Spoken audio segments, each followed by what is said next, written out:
The Fir Tree by Hans Christian Andersen is a classic Christmas tale that focuses on the importance of enjoying what life brings your way. The poor fir tree in the short story is so eager to grow up that all of the important and happy milestones of life are ignored.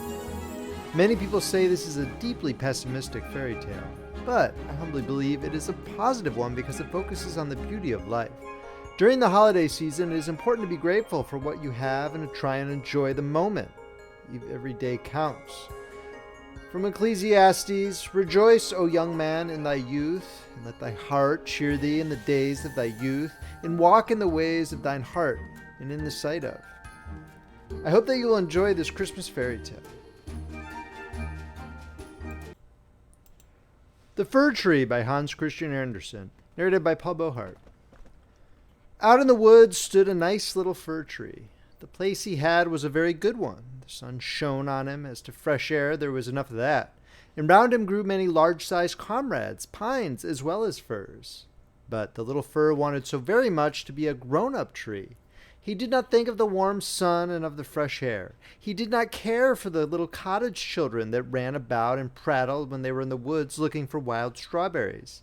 The children often came with a whole pitcher full of berries, or a long row of them threaded on a straw, and sat down near the young tree and said, "Oh, how pretty he is! What a nice little fir!" This was what the tree could not bear to hear. At the end of a year he had shot up a good deal, and after another year he was another long bit taller, for with fir trees one can always tell by the shoots how many years old they are. "Oh, were I but such a high tree as the others are," sighed he, "then I should be able to spread out my branches, and with the tops to look into the wide world. Then would the birds build nests among my branches, and when there was a breeze I could bend with as much stateliness as the others." Neither the sunbeams, nor the birds, nor the red clouds, which morning and evening sailed above him, gave the little tree any pleasure. In winter, when the snow lay glittering on the ground, a hare would often come leaping along and jump right over the little tree. Oh, that made him so angry. But 2 winters were past, and in the third the tree was so large that the hare was obliged to go around it. To grow and grow, to get older and be tall, thought the tree, that, after all, is the most delightful thing in the world.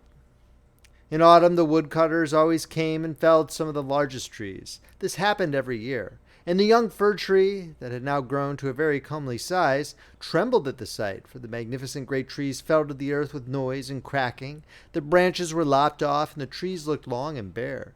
They were hardly to be recognized, and then they were laid in carts, and the horses dragged them out of the wood.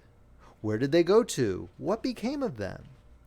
In spring, when the swallows and the storks came, the tree asked them, "Don't you know where they have been taken? Have you not met them anywhere?" The swallows did not know anything about it, but the stork looked musing, nodded his head, and said, "Yes, I think I know. I met many ships as I was flying hither from Egypt. On the ships were magnificent masts, and I venture to assert that it was they that smelt so of fir.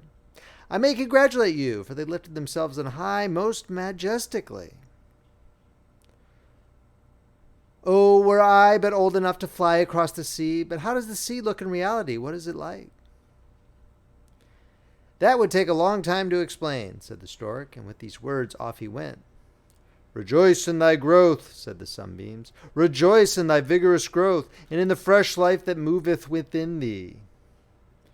And the wind kissed the tree, and the dew wept tears over him, but the fir understood it not.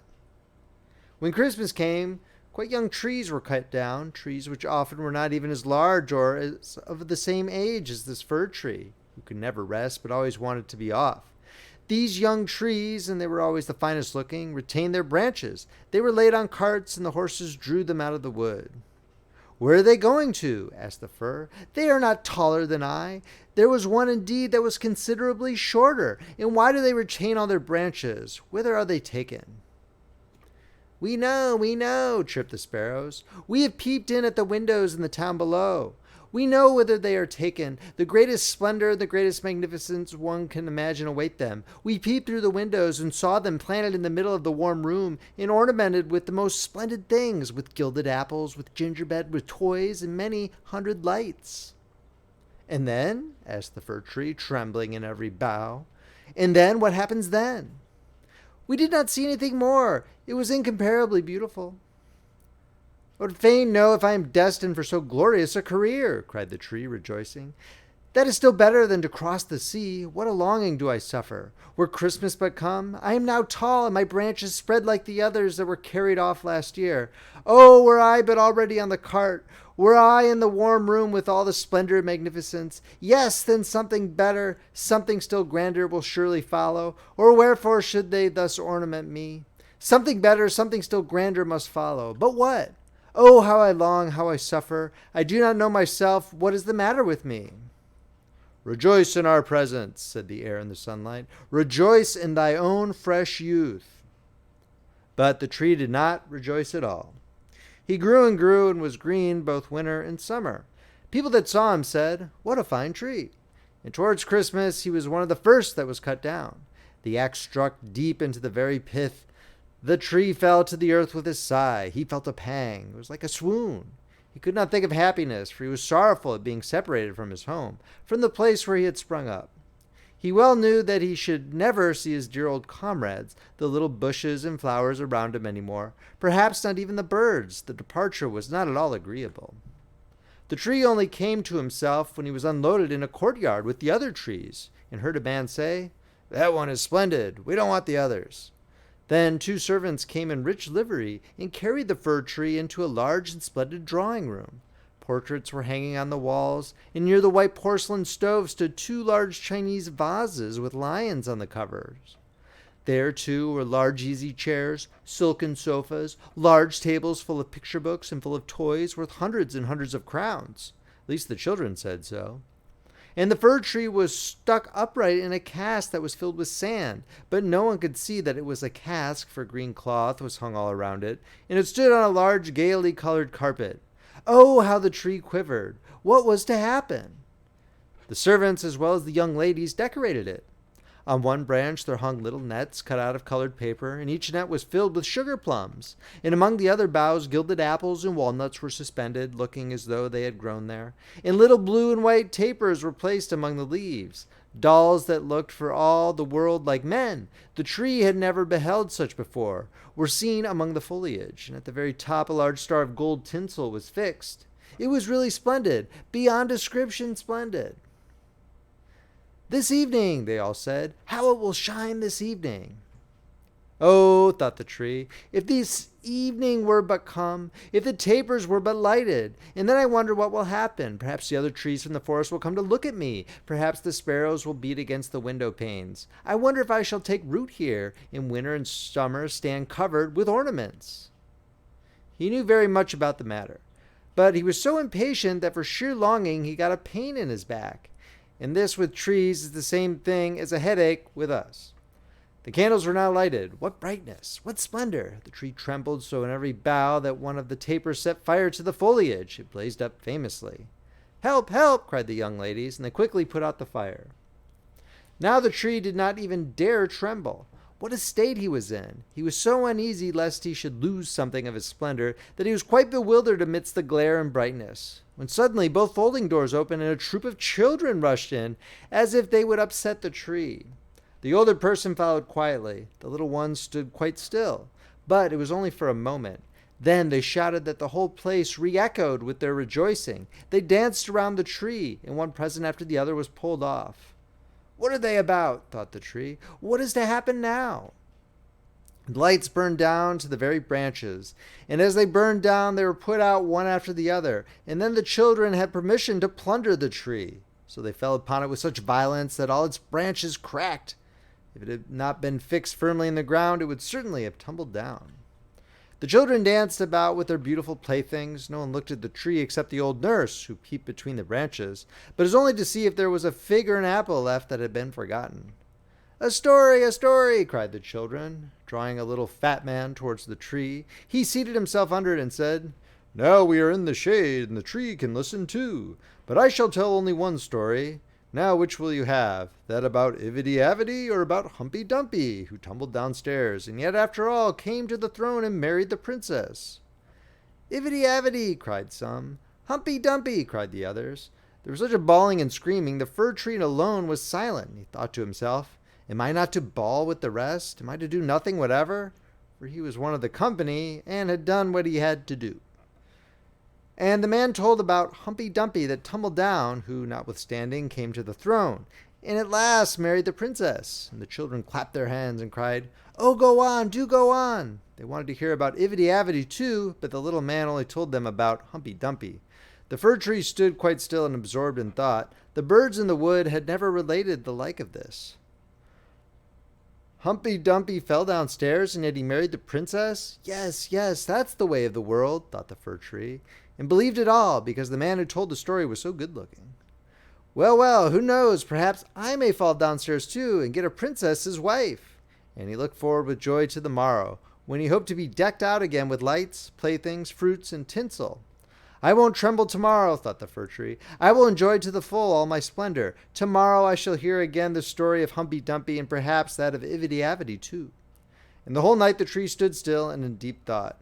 In the morning the servant and the housemaid came in. Now then the splendor will begin again, thought the fir. But they dragged him out of the room, and up the stairs into the loft. And here, in a dark corner where no daylight could enter, they left him. What's the meaning of this? Thought the tree. What am I to do here? What shall I hear now, I wonder? And he leaned against the wall, lost in reverie. Time enough had he, too, for his reflections, for days and nights passed on, and nobody came up. And when at last somebody did come, it was only to put some great trunks in a corner out of the way. There stood the tree, quite hidden. It seemed as if he had been entirely forgotten. "'Tis now winter out of doors," thought the tree. "The earth is hard and covered with snow. Men cannot plant me now, and therefore I have been put up here under shelter till the springtime comes. How thoughtful that is! How kind man is, after all! If it only were not so dark here, and so terribly lonely. Not even a hare! And out in the woods it was so pleasant when the snow was on the ground, and the hare leaped by. Yes, even when he jumped over me. But I did not like it then. It is really terribly lonely here." "Squeak, squeak," said a little mouse at the same moment, peeping out of his hole. And then another little one came. They snuffed about the fir tree and rustled among the branches. "It is dreadfully cold," said the mouse. "But for that, it would be delightful here, old fir, wouldn't it?" "I am by no means old," said the fir tree. "There's many a one considerably older than I am." "Where do you come from?" asked the mice. "And what can you do?" They were so extremely curious. "Tell us about the most beautiful spot on the earth. Have you never been there? Were you never in the larder, where cheeses lie on the shelves and hams hang from above, where one dances about on tallow candles, that place where one enters lean and comes out again fat and portly?" "I know no such place," said the tree, "but I know the wood, where the sun shines and where the little birds sing." And then he told all about his youth, and the little mice had never heard the like before, and they listened and said, "Well, to be sure, how much you have seen, how happy you must have been." "Aye," said the fir tree, thinking over what he had himself related. "Yes, in reality, those were happy times." And he told about Christmas Eve, when he was decked out with cakes and candles. "Oh," said the little mice, "how fortunate you have been, old fir tree." "I am by no means old," said he. "I come from the wood this winter. I am in my prime, and am only rather short for my age." "What delightful stories you know," said the mice. And the next night they came with 4 other little mice, who were to hear what the tree recounted. And the more he related, the more he remembered himself, and it appeared as if those times had really been happy times. "But they may still come, they may still come. Humpy Dumpy fell downstairs, and yet he got a princess." And he thought at the moment of a nice little birch tree growing out in the woods. To the fir, that would be a real charming princess. "Who is Humpy Dumpy?" asked the mice. So then the fir tree told the whole fairy tale, for he could remember every single word of it. And the little mice jumped for joy up to the very top of the tree. Next night, 2 more mice came, and on Sunday 2 rats even.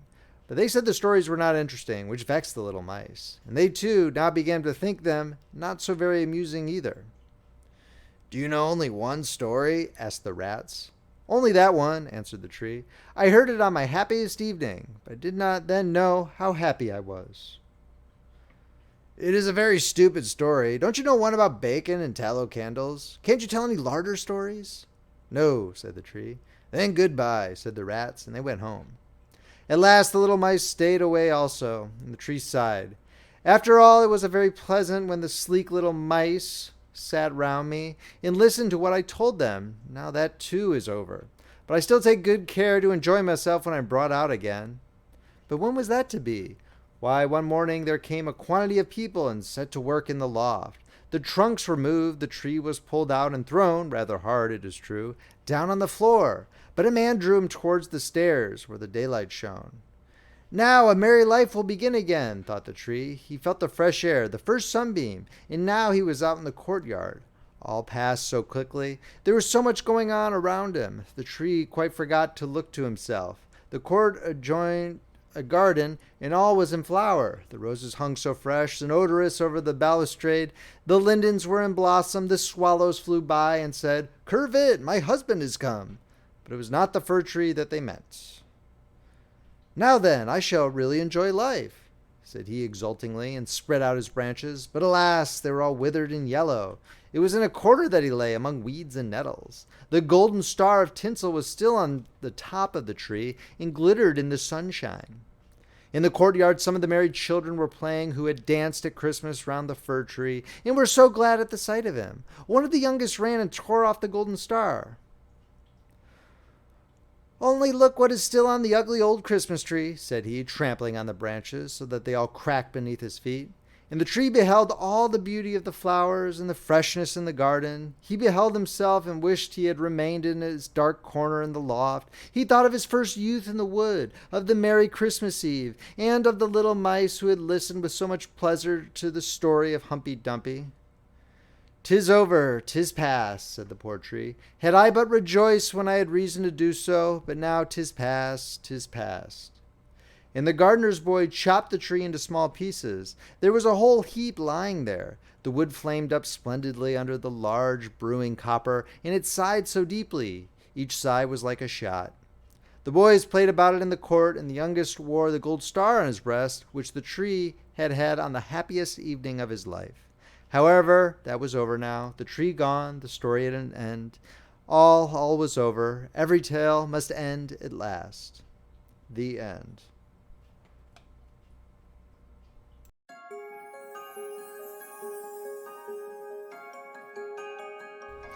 Christianity, Pilgrims, Christmas Cheer. This short story is so controversial and offensive, I'm surprised it hasn't been removed from the internet. Before you flame Harriet Beecher Stowe in the comments, please recognize that she was a leading voice of abolitionism in the 19th century. And her tale, The Pilgrim's First Christmas, shows the tremendous risk they took moving to a new land and their faith in God to make it through. I hope you'll enjoy the short story, The First Christmas of New England, to kick off the festive season.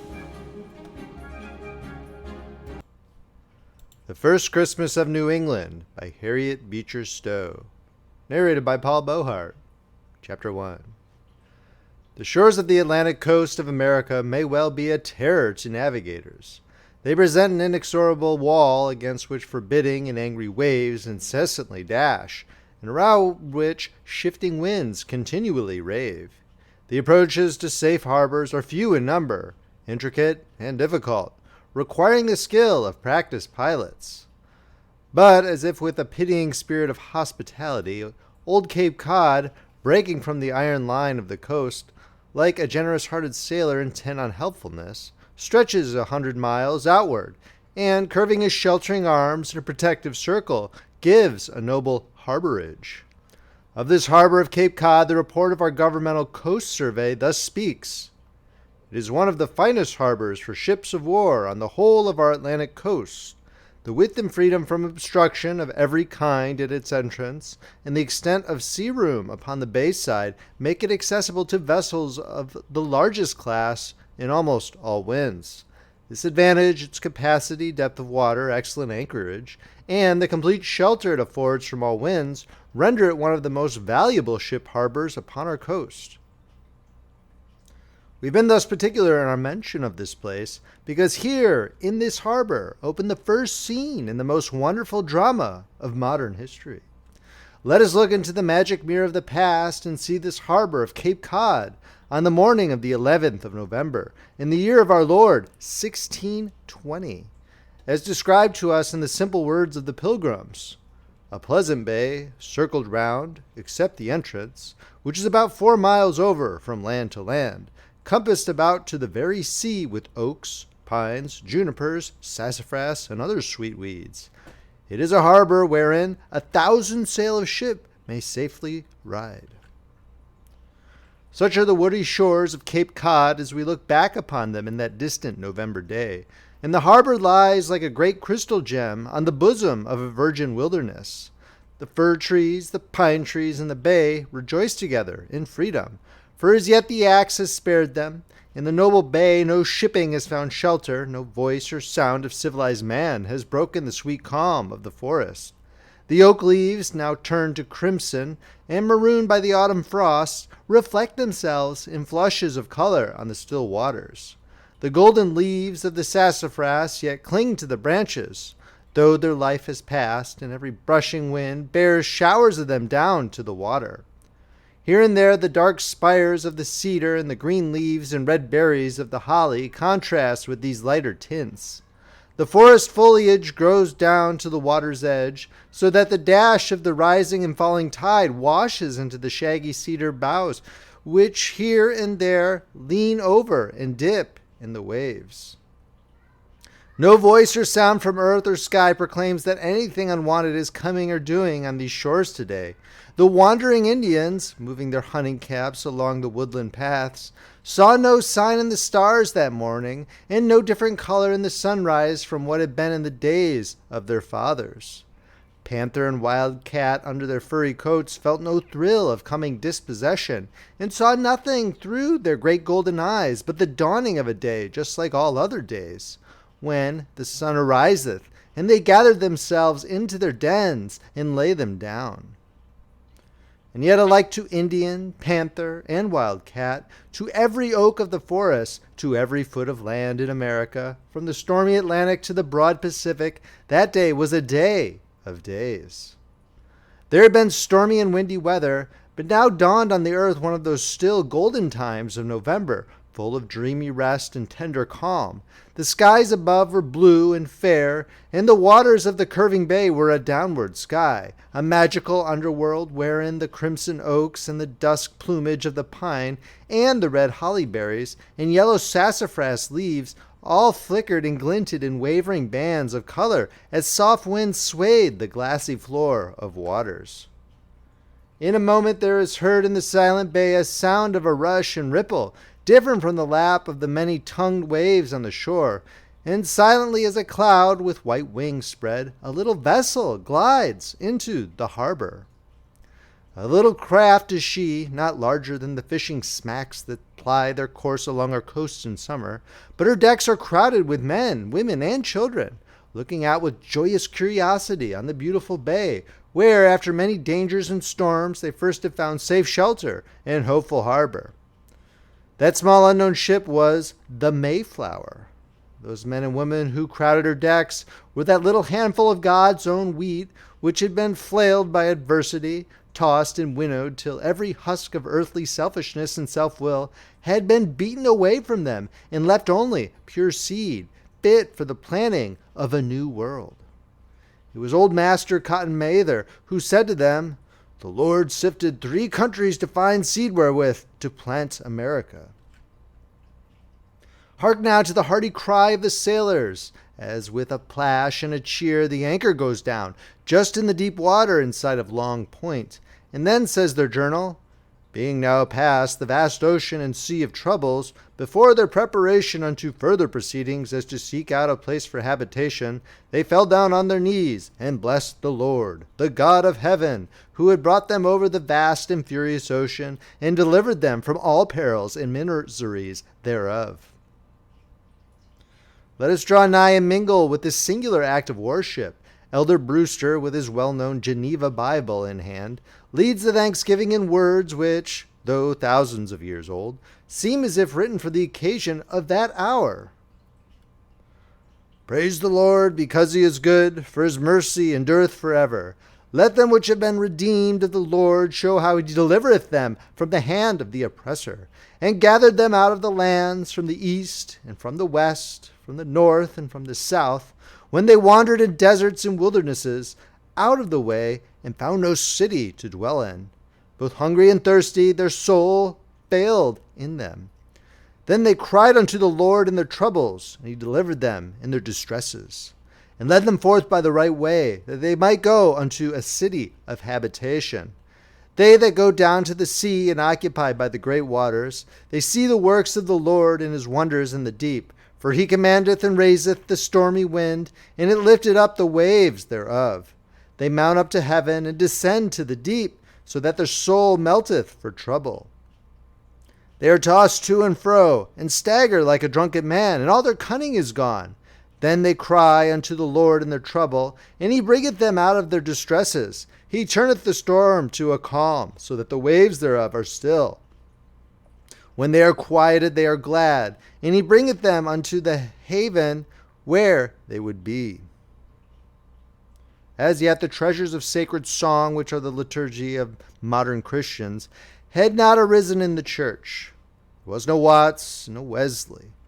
In the days of the pilgrims, they brought with them in each family, as the most precious of household possessions, a thick volume containing, first, the Book of Common Prayer, with the Psalter appointed to be read in churches; second, the whole Bible in the Geneva translation, which was the basis on which our present English translation was made; and third, the Psalms of David, in meter, by Sternhold and Hopkins, with the music notes of the tunes adapted to singing. Therefore it was that our little band were able to lift up their voices together in song, and that the noble tones of Old Hundred for the first time floated over the silent bay, and mingled with the sound of winds and waters, consecrating our American shores. All people that on earth do dwell, sing to the Lord with cheerful voice. Him serve with fear, his praise foretell. Come ye before him, and rejoice. The Lord ye know is God indeed, without our aid he did us make. We are his flock, he doth us feed, and for his sheep he doth us take. O enter then his gates with praise, approach with joy his courts unto. Praise, laud, and bless his name always, for it is seemly so to do. For why the Lord our God is good, his mercy is forever sure, his truth at all times firmly stood, and shall from age to age endure. This grand hymn rose and swelled and vibrated in the still November air. High in between the pauses came the warble of birds, the scream of the jay, the hoarse call of hawk and eagle, going on with their forest ways, all unmindful of the new era, which had been ushered in with those solemn sounds. Chapter 2. The First Day on Shore. The sound of prayer and psalm singing died away on the shore, and the little band, rising from their knees, saluted each other in that genial humor which always possesses a ship's company when they have weathered the ocean and come to land together. "Well, Master Jones, here we are," said Elder Brewster cheerily to the shipmaster. "Aye, aye, sir, here we be, sure enough. But I've had many a shrewd doubt of this upshot. I tell you, sirs, when that beam amidships sprung and cracked, Master Coppin here said we must give over. Hands couldn't bring her through. Thou rememberest, Master Coppin?" "That I do," replied Master Coppin, the first mate, a stocky, cheery sailor with a face red and shining as a glazed bun. "I said then that praying might save her, perhaps, but nothing else would." "Praying wouldn't have saved her," said Master Brown, the carpenter, "if I had not put in that screw and worked the beam to her place again." "Aye, aye, Master Carpenter," said Elder Brewster, "the Lord hath abundance of the needful ever to his hand. When he wills to answer prayer, there will be found both carpenter and screws in their season, I trow." "Well, Deb," said Master Coppin, pinching the ear of a great mastiff bitch who sat by him, "what sayest thou? Give us thy mind on it, old girl. Say, wilt thou go deer hunting with us yonder?" The dog, who was full of the excitement of all around, wagged her tail and gave 3 tremendous barks, whereat a little spaniel with curly ears, that stood by Rose Standish, barked aloud. "Well done," said Captain Miles Standish. "Why, here is a salute of ordnance. Old Deb is in the spirit of the thing and opens out like a cannon. The old girl is spoiling for a chase in those woods." "Father, may I go ashore? I want to see the country," said Rustling Brewster, a bright, sturdy boy, creeping up to Elder Brewster and touching his father's elbow. Thereat there was a crying to the different mothers of girls and boys, tired of being cooped up. "Oh, mother, mother, ask that we may all go ashore." "For my part," said old Marjorie, the serving maid to Elder Brewster, "I want to go ashore to wash and be decent, for there isn't a soul of us hath anything fit for Christians. There be springs of water, I trow." "Never doubt it, my woman," said Elder Brewster, "but all things in their order. How say you, Mr. Carver? You are our governor. What orders shall we take?" "We must have up the shallop," said Carver, "and send a picked company to see what entertainment there may be for us on shore." "And I counsel that all go well armed," quoth Captain Miles Standish, "for these men of the forest are sharper than a thorn hedge." What, he said, looking over to the eager group of girls and boys. "Ye would go ashore, would ye? Why, the lions and bears will make one mouthful of ye." "I'm not afraid of lions," said young Rustling Brewster in an aside to little Love Winslow, a golden-haired, pale-cheeked child of a tender and spiritual beauty of face. "I'd like to meet a lion," he added, "and serve him as Samson did. I'd get honey out of him, I promise." "Oh, there you are, young Master Boastful," said old Marjorie. "Mind the old saying, brag is a good dog, but hold fast is better." "Dear husband," said Rose Standish, "wilt thou go ashore in this company?" "Why, aye, sweetheart. What else am I come for? And who should go, if not I?" "Thou art so very venturesome, Miles." "Even so, my Rose of the wilderness. Why else am I come on this quest? Not being good enough to be in your church, nor one of the saints, I come for an arm of flesh to them, and so here goes on my armor." And as he spoke, he buried his frank, good-natured countenance in an iron headpiece, and Rose hastened to help him adjust the corselet.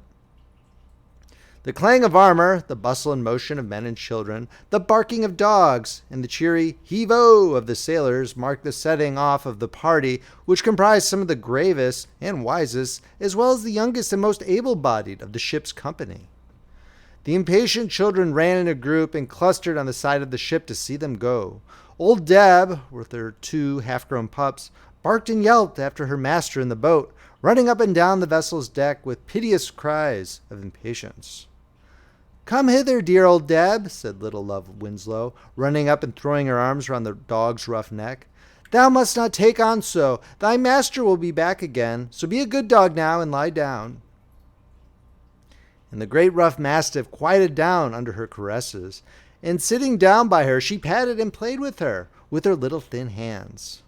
"See the darling," said Rose Standish, "what a way that baby hath. In all the roughness and the terrors of the sea, she hath been like a little sunbeam to us. Yet she is so frail." "She hath been marked in the womb by the troubles her mother bore," said old Marjorie, shaking her head. "She never had the ways of other babies, but hath ever that wistful look, and her eyes are brighter than they should be. Mistress Winslow will never raise that child. Now mark me." "Take care," said Rose. "Let not her mother hear you." "Why, look at her beside of Rustling Brewster or Faith Carver. They are flesh and blood, and she looks as if she had been made out of sunshine. 'Tis a sweet babe as ever was, but fitter for the kingdom of heaven than our rough life. Dearie me, a hard time we have had of it. I suppose it's all best, but I don't know." "Oh, never talk that way, Marjorie," said Rose Standish. "We must all keep up heart, our own and one another's." "Ah, well, a day I suppose so. But then I took at my good Master Brewster, and remember how, when I was a girl, he was at our good Queen Elizabeth's court, ruffling it with the best, and everybody said that there wasn't a young man that had good fortune to equal his. Why, Master Davidson, the Queen's Secretary of State, thought all the world of him. And when he went to Holland on the Queen's business, he must take him along. And when he took the keys of the cities there, it was my master that he trusted them to, who used to sleep with them under his pillow. I remember when he came home to the Queen's court, wearing the great gold chain that the States had given him. Ah me, I little thought he would ever come to a poor man's coat then." "Well, good Marjorie," said Rose, "it isn't the coat but the heart under it. That's the thing. Thou hast more cause of pride in thy master's poverty than in his riches." "Maybe so, I don't know," said Marjorie. "But he hath had many a sore trouble in worldly things, driven and hunted from place to place in England, clapped into prison, and all he had eaten up with fines and charges and costs." All that is because he chose rather to suffer affliction with the people of God than to enjoy the pleasures of sin for a season, said Rose. He shall have his reward by and by.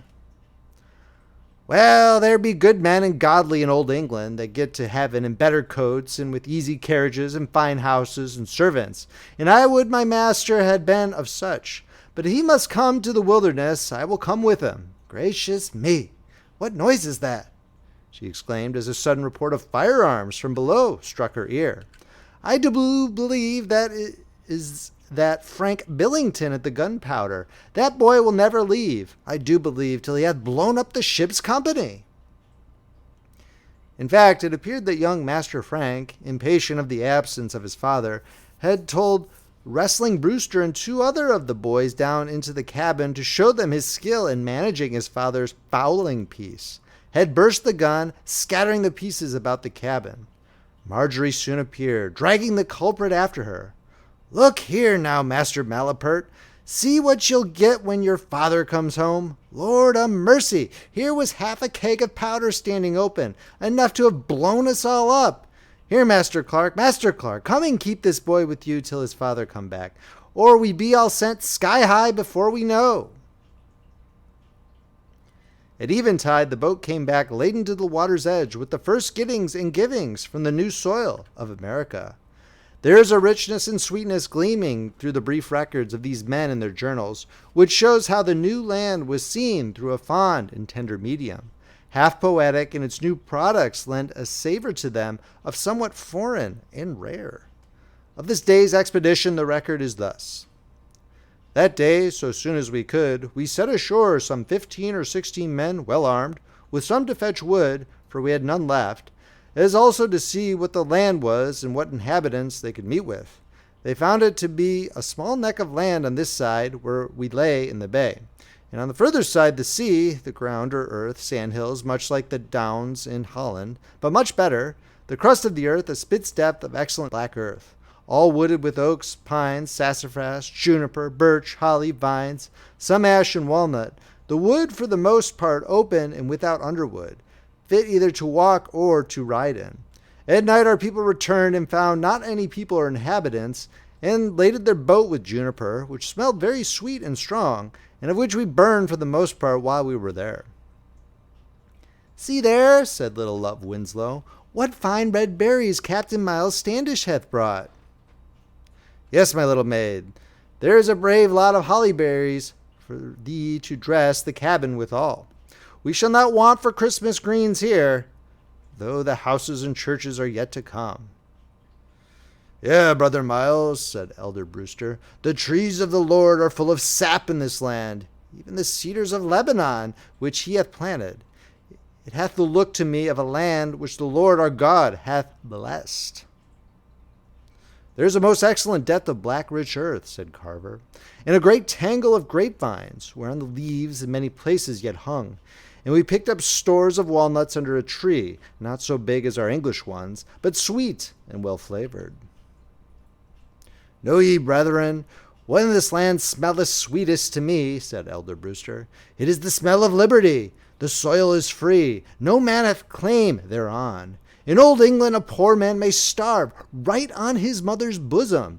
There may be stores of fish in the river, and bird and fowl flying, and deer running by, and yet though a man's children be crying for bread, and he catch a fish or snare a bird, he shall be snatched up and hanged. This is a sore evil in old England, but we will make a country here for the poor to dwell in, where the wild fruits and fish and fowl shall be the inheritance of whosoever will have them, and every man shall have his portion of our good mother earth, with no lords and no bishops to harry and distrain, and worry with taxes and tithes. Amen, brother, said Miles Standish, and thereto I give my best endeavors, with sword and buckler. Chapter 3. Christmas Tide in Plymouth Harbor. For the rest of that month of November, the Mayflower lay at anchor in Cape Cod Harbor and formed a floating home for the women and children, while the men were out exploring the country with a careful and steady shrewdness and good sense to determine where should be the site of the future colony.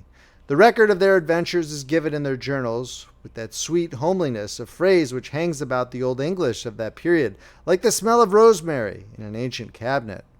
We are told of a sort of picnic day when our women went on shore to wash and all to refresh themselves.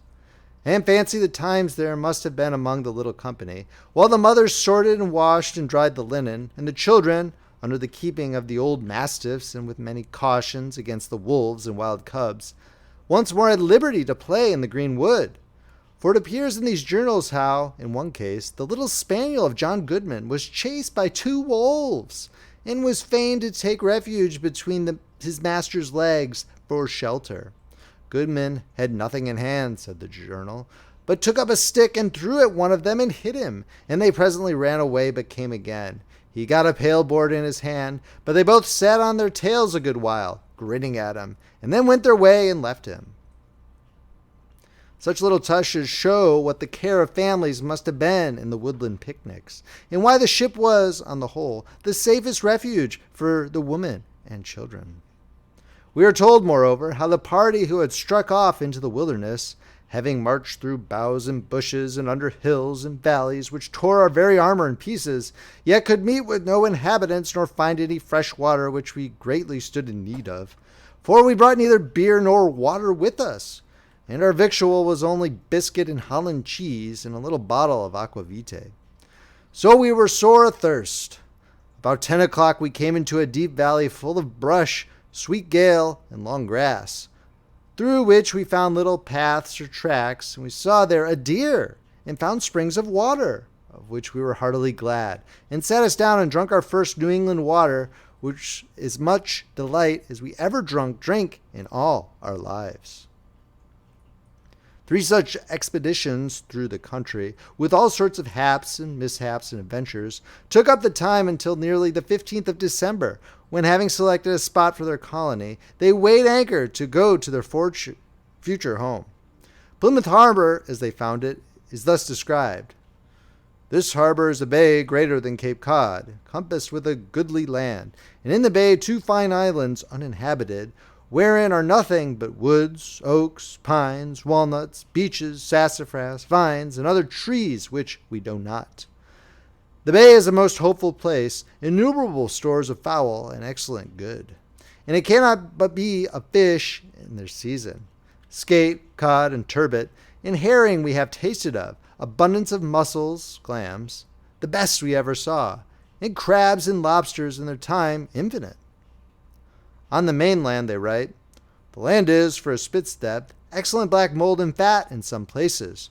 2 or 3 great oaks, pines, walnut, beech, ash, birch, hazel, holly, and sassafras in abundance, and vines everywhere, with cherry trees, plum trees, and others which we know not. Many kinds of herbs we found here in winter, as strawberry leaves innumerable, sorrel, yarrow, carvel, brook lime, liverwort, watercresses, with great store of leeks and onions, and an excellent strong kind of flax and hemp.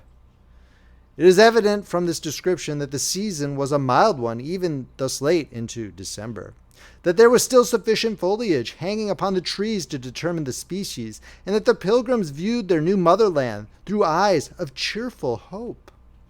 And now let us look in the glass at them once more, on Saturday morning of the 23rd of December. The little Mayflower lies swinging at her moorings in the harbor, while every man and boy who could use a tool has gone on shore to cut down and prepare timber for future houses. Mary Winslow and Rose Standish are sitting together on deck, fashioning garments, while little Love Winslow is playing at their feet with such toys as the New World afforded her. Strings of acorns and scarlet hollyberries, and some bird claws and arrowheads, and bright-colored ears of Indian corn, which Captain Miles Standish has brought home to her from one of their explorations. Through the still autumnal air may now and then be heard the voices of men calling to one another on shore, the quick, sharp ring of axes, and anon the crash of falling trees, with shouts from juveniles as the great forest monarch is laid low. Some of the women are busy below, sorting over and arranging their little household stores and stuff with a view to moving on shore, and holding domestic consultations with each other. A sadness hangs over the little company, for since their arrival the stroke of death has more than once fallen. we find in Bradford's brief record that by the 24th of December, 6 had died. What came nearest to the hearts of all was the loss of Dorothea Bradford, who, when all the men of the party were absent on an exploring tour, accidentally fell over the side of the vessel and sunk in the deep waters. What this loss was to the husband and the little company of brothers and sisters appears by no note or word of wailing, merely by a simple entry which says no more than the record on a gravestone that, on the 7th of December, Dorothy, wife of William Bradford, fell over and was drowned. The much enduring company could afford themselves few tears. Earthly having and enjoying was a thing long since dismissed from their calculations. They were living on the primitive Christian platform. They rejoiced as though they rejoiced not, and they wept as though they wept not, and they had wives and children as though they had them not. Or, as one of themselves expressed it, we are in all places strangers, pilgrims, travelers, and sojourners. Our dwelling is but a wandering, our abiding but as a fleeting. Our home is nowhere but in the heavens, in that house not made with hands, whose builder and maker is God. When one of their number fell, they were forced to do as soldiers in the stress of battle, close up the ranks and press on. But Mary Winslow, as she sat over her sewing, dropped now and then a tear down on her work for the loss of her sister and counselor and long-tried friend.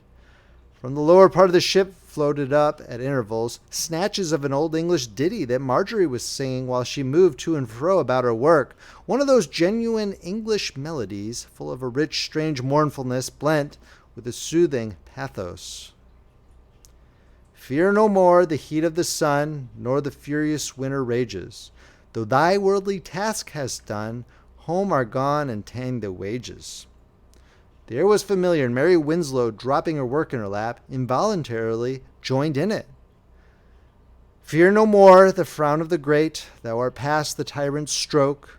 Care no more to clothe and eat, to thee the reed is as the oak.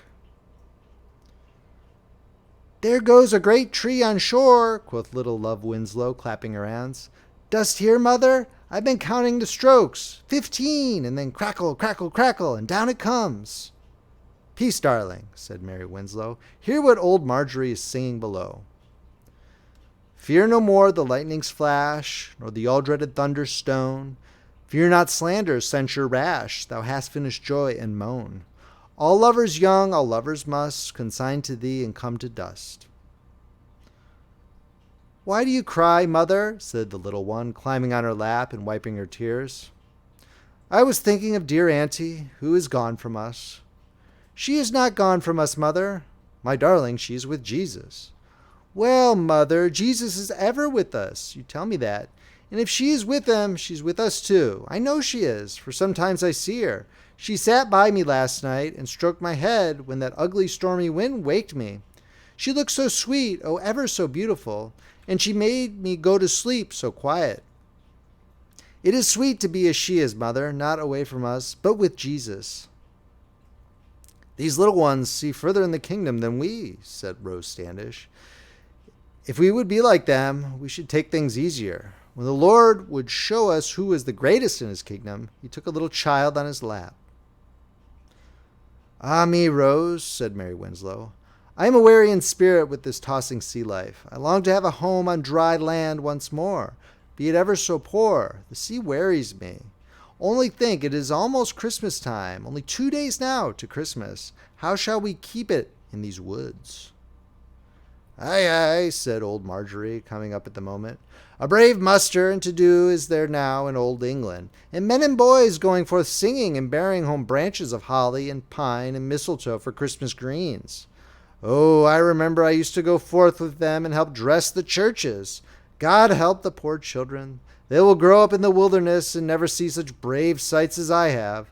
They will never know what a church is, such as they are in old England, with fine old windows like the clouds and rainbows and great wonderful arches like the very skies above us, and the brave music with the old organs rolling and the boys marching in white garments and singing so as should draw the very heart out of one. All this we have left behind in old England. Ah, well a day, well a day. "Oh, but Marjorie," said Mary Winslow, "we have a better country than old England, where the saints and angels are keeping Christmas. We confess that we are strangers and pilgrims on earth." And Rose Standish immediately added the familiar quotation from the Geneva Bible. "For they that say such things declare plainly that they seek a country. For if they had been mindful of that country from whence they came out, they had leisure to have returned. But now they desire a better, that is, and heavenly, wherefore God is not ashamed of them to be called their God." The fair young face glowed as she repeated the heroic words, for already, though she knew it not, Rose Standish was feeling the approaching sphere of the angel life. Strong in spirit, as delicate in frame, she had given herself and drawn her martial husband to the support of a great and noble cause. But while the spirit was ready, the flesh was weak. And even at that moment, her name was written in the Lamb's book to enter the higher life, in one short month time from that Christmas. Only 1 month of sweetness and perfume was that sweet rose to shed over the hard and troubled life of the pilgrims. For the saints and angels loved her, and were from day to day gently untying mortal bands to draw her to themselves. Yet was there nothing about her of mournfulness? On the contrary, she was ever alert and bright, with a ready tongue to cheer and a helpful hand to do. And seeing the sadness that seemed stealing over Mary Winslow, she struck another key, and catching little Love up in her arms, said cheerily, "Come hither, pretty one, and Rose will sing thee a brave carol for Christmas. We won't be downhearted, will we? Hark now to what the minstrels used to sing under my window when I was a little girl. I saw 3 ships come sailing in on Christmas Day, on Christmas Day. I saw 3 ships come sailing in on Christmas Day in the morning. And what was in those ships all 3 on Christmas Day, on Christmas Day? And what was in those ships all 3 on Christmas Day in the morning? Our Savior Christ and His Lady on Christmas Day, on Christmas Day. Our Savior Christ and His Lady on Christmas Day in the morning. Pray whither sailed those ships all 3 on Christmas Day, on Christmas Day? Oh, they sailed into Bethlehem on Christmas Day in the morning. And all the bells on earth shall ring on Christmas Day, on Christmas Day. And all the angels in heaven shall sing on Christmas Day in the morning. Then let us all rejoice amain on Christmas Day, on Christmas Day. Then let us all rejoice amain on Christmas Day in the morning." "Now, isn't that a brave ballad?" said Rose. "Yeah, and thou singest like a real English robin," said Marjorie. "To do the heart good to hear thee." Chapter 4, Elder Brewster's Christmas Sermon. Sunday morning found the little company gathered once more on the ship, with nothing to do but rest and remember their homes, temporal and spiritual, homes backward in old England and forward in heaven. They were, every man and woman of them, English to the backbone, from Captain Jones, who commanded the ship, to Elder Brewster, who ruled and guided in spiritual affairs. All alike were of that stock and breeding which made the Englishman of the days of Bacon and Shakespeare. And in those days Christmas was knit into the heart of every one of them by 1,000 threads, which no after years could untie. Christmas carols had been sung to them by nurses and mothers and grandmothers. The Christmas holly spoke to them from every berry and prickly leaf, full of dearest household memories. Some of them had been men of substance among the English gentry, and in their prosperous days had held high festival in ancestral halls in the season of good cheer. Elder Brewster himself had been a rising young diplomat in the court of Elizabeth, in the days when the Lord Keeper of the Seals led the revels of Christmas as Lord of Misrule. So that, though this Sunday morning arose gray and lowering, with snowflakes hovering through the air, there was Christmas in the thoughts of every man and woman among them, albeit it was the Christmas of wanderers and exiles in a wilderness looking back to bright home fires across stormy waters. The men had come back from their work on shore with branches of green pine and holly, and the women had stuck them about the ship, not without tearful thoughts of old home places, where their childhood fathers and mothers did the same. Bits and snatches of Christmas carols were floating all around the ship, like land birds blown far out to sea. In the forecastle, Master Coppin was singing, "Come bring with a noise, my merry boys, the Christmas log to the firing, while my good dame, she bids ye all be free, and drink to your heart's desiring. Drink now the strong beer, cut the white loaf here, the while the meat is shredding, For the rare mince pie and the plums stand by to fill the pace that's a-needing. Well a day, Master Jones. It is dull cheer to sing Christmas songs here in the woods, with only the owls and the bears for choristers. I wish I could hear the bells of merry England once more. And down in the cabin Rose Standish was hushing little Peregrine, the first American-born baby, with a Christmas lullaby. This winter's night I saw a sight, a star as bright as day, and ever among a maiden sung, Lale, bye-bye, lale. This lovely lady sat and sung, and to her child she said, My son, my brother, and my father dear, why liest thou thus in head? My sweet bird, though it betide, thou be not King Verray, but nevertheless I will not cease to sing bye-bye, lule. The child then spake in his talking, and to his mother he said, It happeneth, mother, I am a king, in Crig though I be laid. For angels bright did down alight, thou knowest it is no nay, and of that sight thou mayest be light to sing bye-bye, lule. Now, sweet son, since thou art a king, why art thou laid in stall? Why not ordain thy bedding in some great king his hall? We thinketh 'tis right that king or knight should be in good array, and them among it were no wrong to sing bye-bye, lule. Mary, mother, I am thy child, though I be laid in stall. Lords and dukes shall worship me, and so shall kings all. And ye shall see that kings 3 shall come on the 12th day. For this behest give me thy breast, and sing bye-bye, lule. See here, quoth Miles Standish, when my Rose singeth, the children gather round her like bees round a flower. Come, let us all strike up a goodly carol together. Sing one, sing all, girls and boys, and get a bit of old England's Christmas before tomorrow, when we must to our work on shore. Thereat Rose struck up a familiar ballad meter of a catching rhythm, and every voice of young and old was soon joining in it. Behold a silly, tender babe in freezing winter nights. In homely major trembling lies, alas, a piteous sight. The inns are full, no man will yield this little pilgrim bed, but forced he is, with silly beast, in a crim to shroud his head. Despise him not for lying there, first would he is inquire. An orient pearl is often found, in depth of dirty mire. Weigh not his crib, his wooden dish, nor beasts that by him feed. Weigh not his mother's poor attire, nor Joseph's simple weed. The stable is a prince's court, the crib his chair of state. The beasts are parcel of his pomp, the wooden dish his plate. The persons in that poor attire his royal's liveries wear. The prince himself is come from heaven, this pomp is prized there.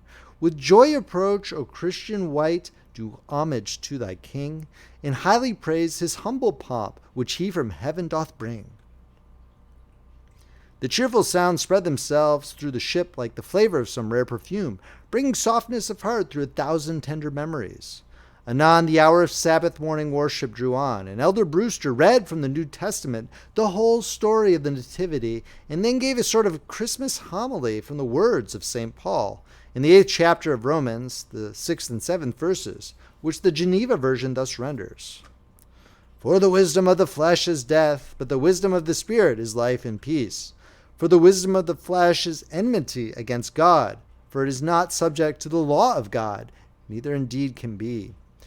Ye know full well, dear brethren, what the wisdom of the flesh saith. The wisdom of the flesh saith to each one, Take care of thyself, look after thyself, to get and to have and to hold and to enjoy.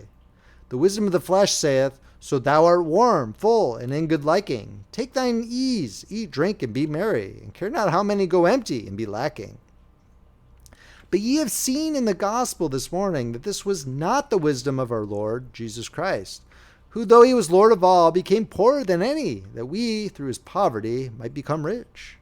When our Lord Jesus Christ came, the wisdom of the flesh despised him. The wisdom of the flesh had no room for him at the inn. There was room enough always for Herod and his concubines, for the wisdom of the flesh set great store by them. But a poor man and woman were thrust out to a stable, and there was a poor baby born, whom the wisdom of the flesh knew not, because the wisdom of the flesh is enmity against God. The wisdom of the flesh, brethren, ever despised the wisdom of God, because it knoweth it not. The wisdom of the flesh looketh at the thing that is great and strong and high. It looketh at riches, at king's courts, at fine clothes and fine jewels and fine feastings, and it despiseth the little and the poor and the weak. But the wisdom of the Spirit goeth to worship the poor babe in the manger, and layeth gold and myrrh and frankincense at his feet, while he lieth in weakness and poverty, as did the wise men who were taught of God. Now, for as much as our Savior Christ left his riches and throne and glory, and came in weakness and poverty to this world, that he might work out a mighty salvation that shall be to all people, how can we better keep Christmas than to follow in his steps? We be a little company who have forsaken houses and lands and possessions, and come here unto the wilderness, that we may prepare a resting place whereto others shall come to reap what we shall sow. And tomorrow we shall keep our first Christmas, not in flesh-pleasing, and in reveling and in fullness of bread, but in small beginning and great weakness, as our Lord Christ kept it when he was born in a stable and lay in a manger. Tomorrow, God willing, we will all go forth to do good, honest Christian work, and begin the first house building in this our New England. It may be roughly fashioned, but as good a house, I'll warrant me, as our Lord Christ had on this Christmas day we wot of. And let us not faint in heart, because the wisdom of the world despiseth what we do. Though Sanballat and Horonite and Tobias and Ammonite and Geshem the Arabian make scorn of us and say, what do these weak Jews? If a fox go up, he shall break down their stone wall. Yet the Lord our God is with us, and he can cause our work to prosper. The wisdom of the Spirit seeth the grain of mustard seed, that is the least of all seeds, how it shall become a great tree, and the fowls of heaven shall lodge in its branches. Let us then lift up the hands that hang down, and the feeble knees, and let us hope that, like as great salvation to all people came out of small beginnings of Bethlehem, so the work which we shall begin tomorrow shall be for the good of many nations. It is a custom on this Christmas day to give love presents. What love gift giveth our Lord Jesus on this day? Brethren, it is a great one and a precious. As St. Paul said to the Philippians, for unto you it is given for Christ, not only that ye should believe on him, but also that ye should suffer for his sake. And St. Peter also saith, behold, we count them blessed which endure. And the holy apostles rejoiced that they were counted worthy to suffer rebuke for the name of Jesus. Our Lord Christ giveth us of his cup and his baptism. He giveth of the manger and the straw. He giveth of persecutions and afflictions. He giveth of the crown of thorns. And right dear unto us be these gifts. And now will I tell these children a story, which a cunning playwright, whom I once knew in our Queen's court, hath made concerning gifts. A great king would marry his daughter worthily, and so he caused 3 caskets to be made, in one of which he hid her picture. The one casket was of gold set with diamonds, the second of silver set with pearls, and the third a poor casket of lead. Now it was given out that each comer should have but one choice, and if he chose the one with the picture, he would have the lady to wife. Divers kings, knights, and gentlemen came from far, but they never won, because they always snatched the gold in the silver caskets with the pearls and diamonds. So when they opened these, they found only a grinning death's head or a fool's cap.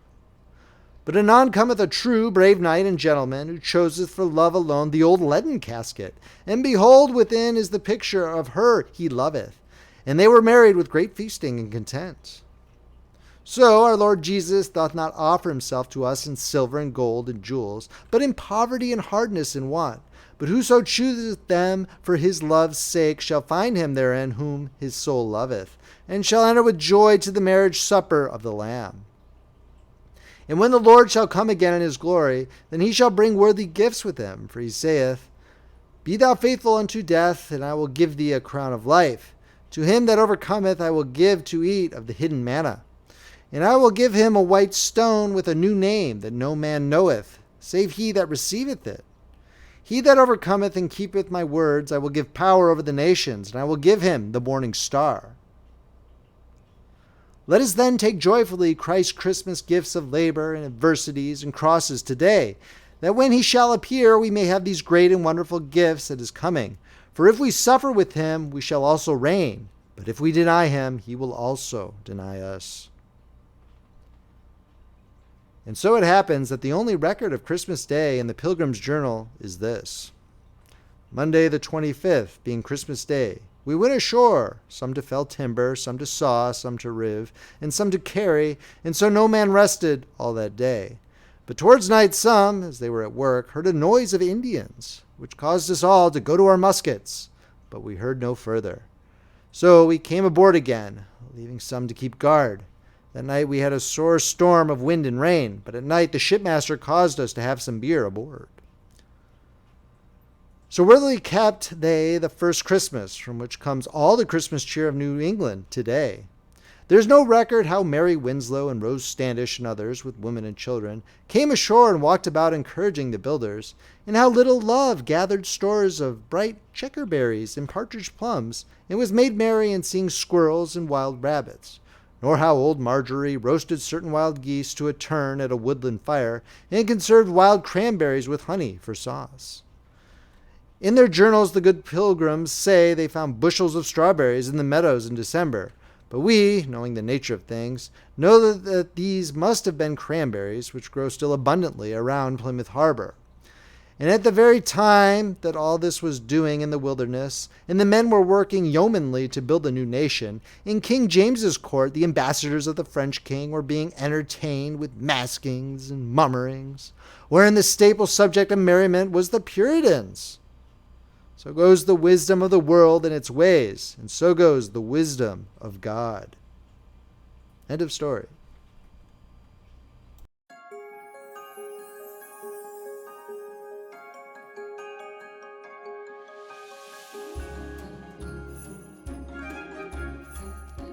Christmas in Chicago by Fanny Beecher, narrated by Paul Beauheart. About the short essay. Step into the holiday spirit of 100 years past with this wonderful short piece of work entitled Christmas in Chicago. Reminisce on the urban Christmas traditions of a world in the distant past, but one that still lives on in our hearts. The beautiful trees, fashions, and temperaments of 1920 Chicago is hard to imagine in today's landscape, but the remnants of the glorious city come alive with this short book. Celebrate the holiday season by reliving the past with Christmas in Chicago. Christmas in Chicago by Fanny Beecher, narrated by Paul Beauheart. A flare of lights, a giant tree tapering up and up until it seems to melt into the sky, except that the glittering star which crowns it puts to shame the gentle glimmerings in the background of the blue-black heavens. Spangles, like a circus rider's dress, flutter in the swish of the air, blaze out in the footlight glare of the barrage of lights which are turned on the tree. The family Christmas tree giganticized to a tree for the family of the great city, and underneath thousands upon thousands of human beings tramping about in the snow, listening to a band, watching the fluttering bangles of the spectacular tree. A river of motors slowly flowing past the picture, slowly, whether they will or no, for there is no hurrying in the mass that drives down to see the tree. In the melee that worms about beneath the tree, there are men and women from the four corners of the earth. Their faces molded in such fantastically different casts that you cannot but wonder how mankind can be all one mankind. There are voices thick with the gutturals of Middle Europe, soft with the sunshine of the South, and heavy with the interminable consonants of the North. There is a medley of sound, human voices of all the tones of the earth's surface doing that peculiarly unmusical feat of all talking at once, and being heightened rather than subdued by the din of the band trying to be heard in a bellowing of that gentle lullaby, Heilige Nacht.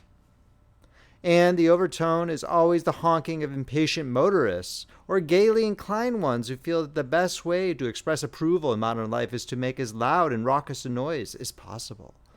And all over the city and its endless miles of boulevards and parks, little brothers of the great tree are glittering against the sky.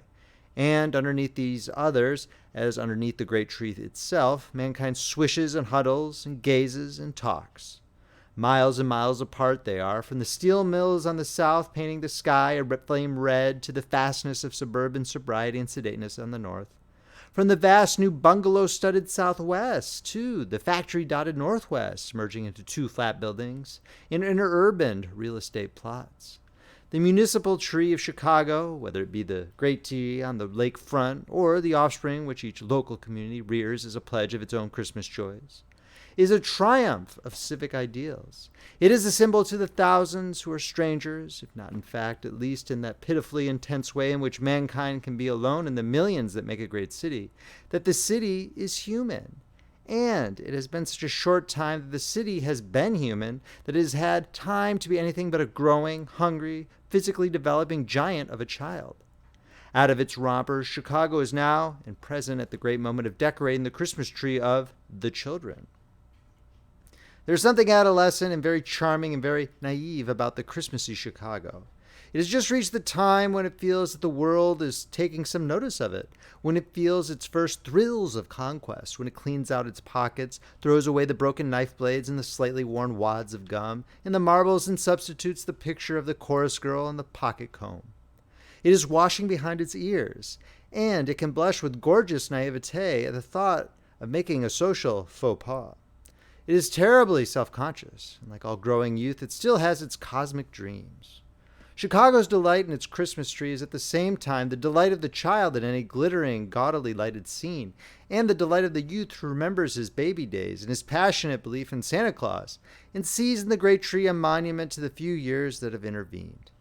There is romance in that thought, within the memory of many men and women who walk beneath the great tree, within the lifetime of one of the thousands of trees that have been brought to the marking of the great tree and its lesser relatives. The spot did not exist at all, where now the gigantic realization of a dream of a Christmas tree stands. It was a wave on its way to lap a sandy shore, or caught in the fastness of ice. And the shore, when it was reached, was a spot where children picnicked in the summer, where horses were brought to the water's edge for a drink, where wagons were washed, where the water itself was dipped up in buckets and carried into the little houses of the village. It was a spot where bemuffled children slid back and forth in winter, cautiously keeping in shore. The spot where the great tree stood the first time it was made, before the outlying communities had their separate celebrations on the land just east of Madison Street and north of the Art Institute, was in the very early days a public burying ground. Rude storms from the east frequently gnawed at the earth until it had given up its hidden coffins, battered them into fragments, and left scattered, gruesome remains on the shore when the calm came. Within the lifetime of a man has grown from burying ground to the waterfront park of one of the great cities of the world. On any Christmas Eve in those days, and some are still alive who remember it, the smooth motor-filled boulevard which magnificently borders the city was a country road, frozen in deep ruts, or, if the weather had been mild, a sandy morass, thick and impassable. And the streets just west of it, the streets which are filled with Christmas shoppers, with ballyhooers for jumping bunnies and sparklers and little rubber men who stick out their tongues and great tin lobsters which waddle around on the sidewalk. The streets which are thick with human beings and every known mechanical device to lure them and give them comfort and excitement.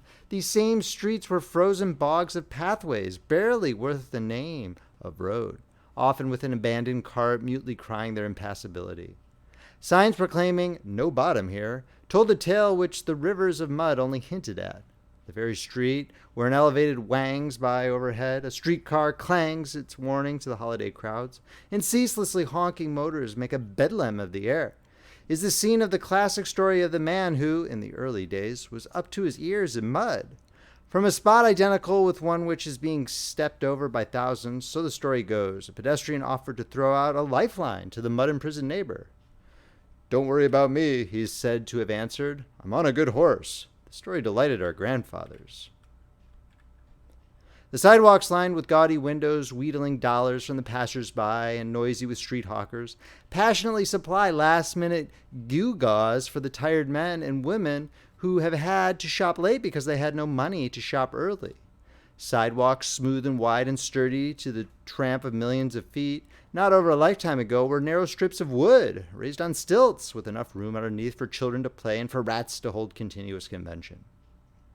Within the memory of its oldest inhabitants, those same planks which served as walks were the scene of many a fiasco, when an arrogant Indian would calmly push a child off into mud which almost smothered it, an indignity which had to be borne by the members of the community who still remembered the horrors of the Fort Dearborn massacre. Those same lordly concrete ways were the scene in the early days of many a romantic moment when carriages and carts were drawn up to the very doors of the houses and shops, and whatever strong male arms that happened to be present were offered to lift the women folks safely from one dry spot to another. High-hip boots they all wore, those early Chicago cavaliers, and of necessity.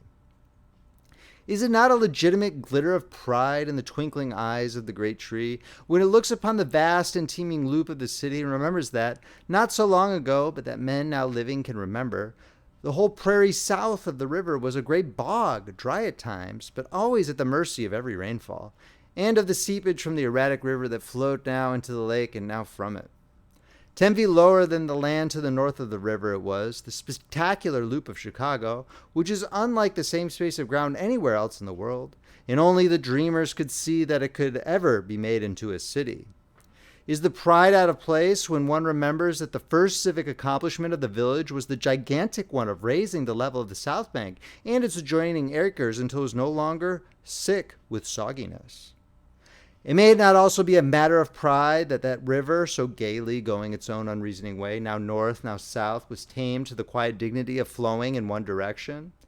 Would it not give any city a Christmassy feeling of triumph to realize that the land which looks out upon its harbor, land which today is weighed in ounces of gold, where great hotels and shops harbor the riches and fripperies of the world, was within the memory of men and women still actively a part of the city's life, the pasture for the whole town south of the river? It has been many a year since a cow wore down the grass by the roadside of Michigan Avenue, or munched its way about on the prairie, but no more than 60 years ago all of the residents of the South Side took their cows out in the morning and went for them at night. The community practically ended at Wabash and Adams Streets, and the favorite grazing lands were the spots where the Blackstone and Stevens hotels now have their roots. Even as late as 1871, the year when the world was shocked by the news of the Great Chicago Fire, cows were still wandering about contentedly in the prairies. Mayn't the city well wear a mammoth Christmas tree as an adornment this Christmas morning when it looks upon its vastness? When it remembers that from a mere handful of settlers less than 90 years ago, it has become the home of over 3 millions? In hundreds of thousands of homes in the vast miles that make Chicago as large and populous as many a monarchy, there are small replicas of the great tree, jeweled with many colored electric bulbs, sheltering gifts, each single one of which would have dowered a bride in the older days. A diamond bracelet dangling to the delight of some eager daughter or wife is a bauble which, in those days, would have bought the entire loop. A house in an adjacent block of ground could have been purchased with the money that has been spent for one of the many shiny new motor cars that stand in front of hundreds of shiny little brick houses for the first time this Christmas morning. In the old days, a pair of shoes, woolen underwear, warm mittens, or a highly extravagant fascinator knitted by skillful fingers were the gifts which elicited shrieks of joy from the recipients. An orange was the height of luxury for a child, and he had one orange, not a basket full of them. One wealthy old cylinder tells with great heartbreaking candor of his envy at the sight of a playmate who owned and devoured one large orange before his yearning eyes, and how the memory lasted for years. The highly humanized modern doll, that does everything but think, now walks under the adoring eyes of its mama and says papa and mama with equal tenderness today. In the early days, a little girl was being pampered by her mother when she found among her useful Christmas gifts a creature made of rags, and which had to have all of its talking and walking done for it. Parties all over the city, as big as a country, are gay with boys and girls home from preparatory schools and colleges and fathers, and mothers and grandfathers and grandmothers, all apparently the same age, all living lives made easy by modernity. In the great hotels that face the tree, there are numberless Christmas celebrations where the guests are all handsomely dinner-jacketed and gowned, all very sophisticated, all having eaten just a little too much and perhaps tippled less wisely than well, dancing something that in the early days of Chicago would have shocked the city's fathers. And there is much conversation about the small, high-powered roadster that this one found in his Christmas stocking, and the jaunt to Palm Beach as soon as the Christmas gaieties are past, and the new bridge rules, and there is more rich food and bubbly drink. Cosmopolitan, typically modern American they all are, with yearly trips to Europe to furbish up a wardrobe or to buy knickknacks for the new house. There is as much wealth in the persons of the guests as in the old days the whole territory west of the Hudson would have boasted. In the memory of one of the grandmothers who was lending, for an hour or so, the dignity of her presence to the party, Christmas was the homiest of the home festivals. The whole season was a simple preparation for the only really passionately anticipated event of the year, New Year's Day. On Christmas, there was family gatherings with long dinners of prairie chicken and whatever frivolities the clever housewife could concoct, with no fresh fruit, no nuts, no out-of-season vegetables, and no skilled French cooks. The hired girl was a blessing, or the curse, of only the few wealthy homes. The caterer had never been heard of, and when he finally did make his appearance 50 or 60 years ago, he supplied nothing except ice cream. In the wealthiest households, a fiddler might be had in, but not guests outside the family. Usually some member of the family had enough talent to play the simple music which the dances required, and such dances, square, sedate, but hilariously thrilling to grandmother as well as granddaughter. There would be no extravagantly glittering Christmas trees. Very few families except the Germans had a tree at all. Boughs of evergreen were tacked over the doors and the windows, gathered from the great woods north and west of the city, the woods which are now a part of the most populous miles in Chicago. If the family happened to live on the north shore of the river and was bid to a family Christmas on the south shore, it dragged itself, of necessity, across the Chicago River on a hand ferry at Rush Street, or crossed at Dearborn Street on a bridge operated by hand cables. And whether the party were joyously gay or not, as moral upright villagers, they must needs be at home and bed by 10 o'clock, or, if distance and utter levity demanded, they might possibly sneak in at midnight. While the tree is still on the lakefront, it will watch the mobs rushing into the city on New Year's Eve for the bacchanal which has come to be the American custom of welcoming in the new year. In the old days, everyone was so excited about New Year's Day that they hadn't time to waste on its eve. In the rare households where the ladies of the family were not receiving, a basket was hung on the doorknob in which the callers left their cards. Otherwise, the ladies, furbeloed in their most extravagant gowns, received and kept an accurate account of the number and names of the gentlemen who honored them. The days after New Year's were spent in comparing notes and, for the beau in recovering from hot toddy and fried oysters and chicken salad, which the fair hostess had probably spent half the night before preparing. The nearest approach to the casual large group parties which the Christmas holidays see nowadays was in those days the fireman's ball. Everyone who was anyone belonged to the fire brigade. The young blades of the village rivaled one another in their devotion to it. A fire was a social event of the first water. The town was very wooden, and fires were frequent and thorough. Whenever one started, the entire town dropped everything and rushed to see the fun. The men dressed themselves up in their opera bouffe outfits and pumped water until Long John Wentworth gave them an engine that didn't need hand pumping. And the ladies arrived as soon afterwards as possible with sandwiches and pots of coffee. One met everyone at a fire. It was meet that the firemen's ball should be the civic social event of the year. It happened in January. The one in 1847 was a triumph long remembered. There were 150 invitations, all written and delivered by hand. No engravers or post for the meticulous hostesses of those days. It was held in the firehouse, and the elite of the city attended. For the Christmas festivities nowadays, the long, luxurious trains which roll into Chicago from the east bring many guests who stay a day and dash on to another city in equally luxurious trains.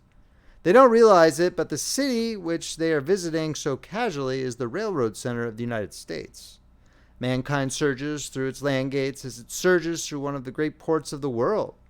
But things were far different in the early days. Anyone who wanted to be in the village of Chicago for Christmas couldn't decide on December 24th at 2 o'clock in the afternoon and arrive on Christmas morning from the east.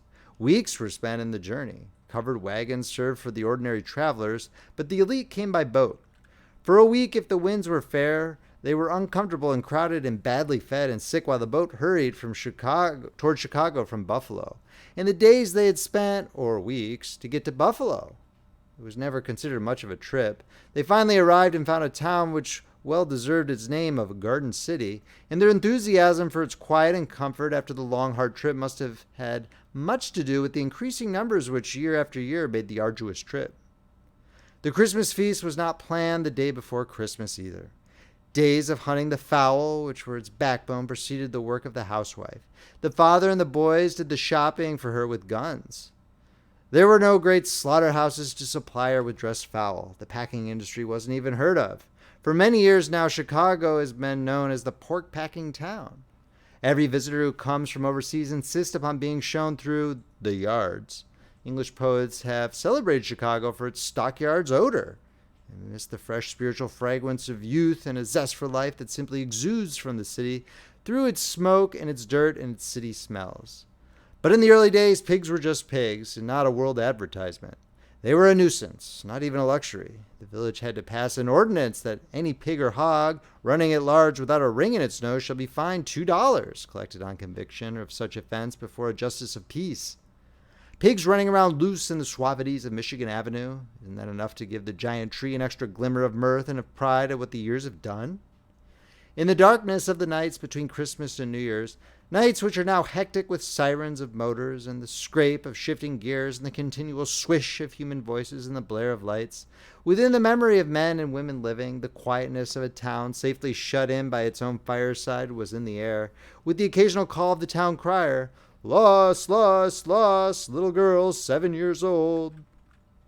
Chicago has left those days behind it, but memories of them make sweeter the complete security and comfort of the city in these days. And the dazzling pyramid of jeweled green, a giant's dream of a Christmas tree, is a symbol of the child's fairy tale come true. It is a Christmas boutonniere tucked into the proud buttonhole of Chicago. The end.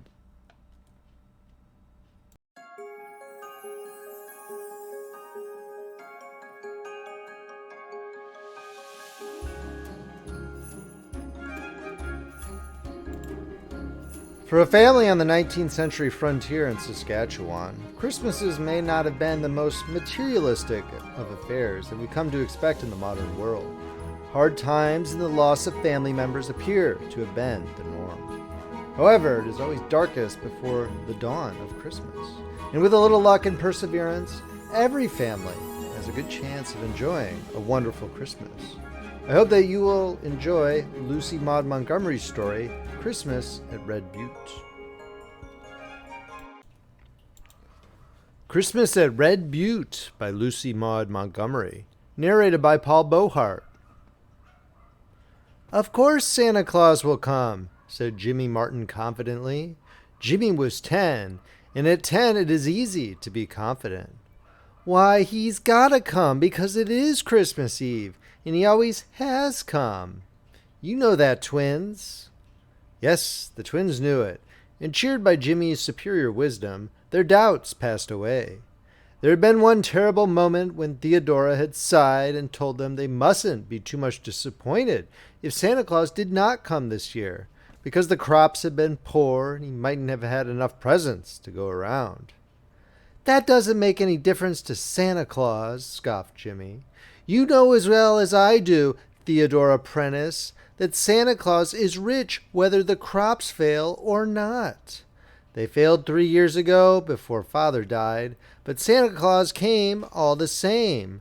Probably you don't remember it, twins, 'cause you were too little, but I do." "Of course he'll come, so don't you worry a mite, and he'll bring my skates and your dolls. He knows we're expecting them, Theodora, 'cause we wrote him a letter last week and threw it up the chimney. And there'll be candy and nuts, of course, and Mother's gone to town to buy a turkey. I tell you, we're going to have a ripping Christmas." "Well, don't use such slangy words about it, Jimmy boy," sighed Theodora. She couldn't bear to dampen their hopes any further, and perhaps Aunt Elizabeth might manage it if the colt sold well. But Theodora had her painful doubts. She sighed again as she looked out of the window far down the trail that wound across the prairie, red-lighted by the declining sun of the short, wintry afternoon. "Do people always sigh like that when they get to be 16? Asked Jimmy curiously. "You didn't sigh like that when you were only 15, Theodora. I wish you wouldn't. It makes me feel funny, and it's not a nice kind of funniness either." "It's a bad habit I've got into lately," said Theodora, trying to laugh. "Old folks are dull sometimes, you know, Jimmy boy." 16 is awful old, isn't it? Said Jimmy reflectively. I'll tell you what I'm going to do when I'm 16, Theodora. I'm going to pay off the mortgage and buy Mother a silk dress and a piano for the twins. Won't that be elegant? I'll always be able to do that because I'm a man. Of course, if I was only a girl, I couldn't. I hope you'll be a good, kind, brave man and a real help to your mother, said Theodora softly, sitting down before the cozy fire and lifting the fat little twins into her lap. Oh, I'll be good to her, never you fear, assured Jimmy, squatting comfortably down on the little fur rug before the stove, the skin of the coyote his father had killed 4 years ago. I believe in being good to your mother when you've only got the one. Now tell us a story, Theodora, a real jolly story, with lots of fighting in it. Only please don't kill anybody. I like to hear about fighting, but I like to have all the people come out alive. Theodora laughed and began a story about the Riel Rebellion of '85, a story which had the double merit of being true and exciting at the same time. It was quite dark when she finished, and the twins were nodding, but Jimmy's eyes were wide open and sparkling. That was great, he said, drawing a long breath. Tell us another. No, it's bedtime for you all, said Theodora firmly. One story at a time is my rule, But I want to sit up till Mother comes home, objected Jimmy. You can. She may be very late. She would have to wait to see Mr. Porter. Besides, you don't know what time Santa Claus might come, if he comes at all. If he were to drive along and see you children up instead of being sound asleep in bed, he might go right on and never call at all. This argument was too much for Jimmy. All right, we'll go, but we have to hang up our stockings first. Twins, get yours. The twins toddled off in great excitement and brought back their Sunday stockings, which Jimmy proceeded to hang along the edge of the mantel shelf. This done, they all trooped obediently off to bed.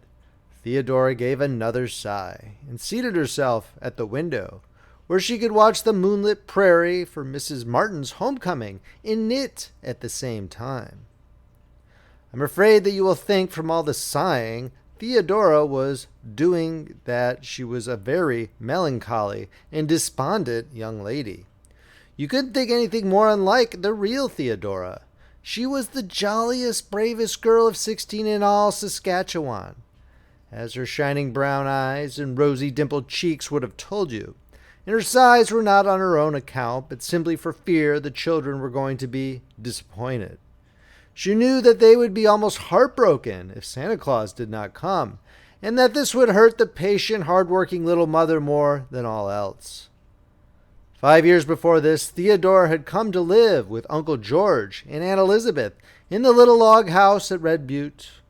Her own mother had just died, and Theodora had only her big brother Donald left, and Donald had Klondike fever. The Martins were poor, but they had gladly made room for their little niece, and Theodora had lived there ever since, her aunt's right-hand girl, and the beloved playmate of the children.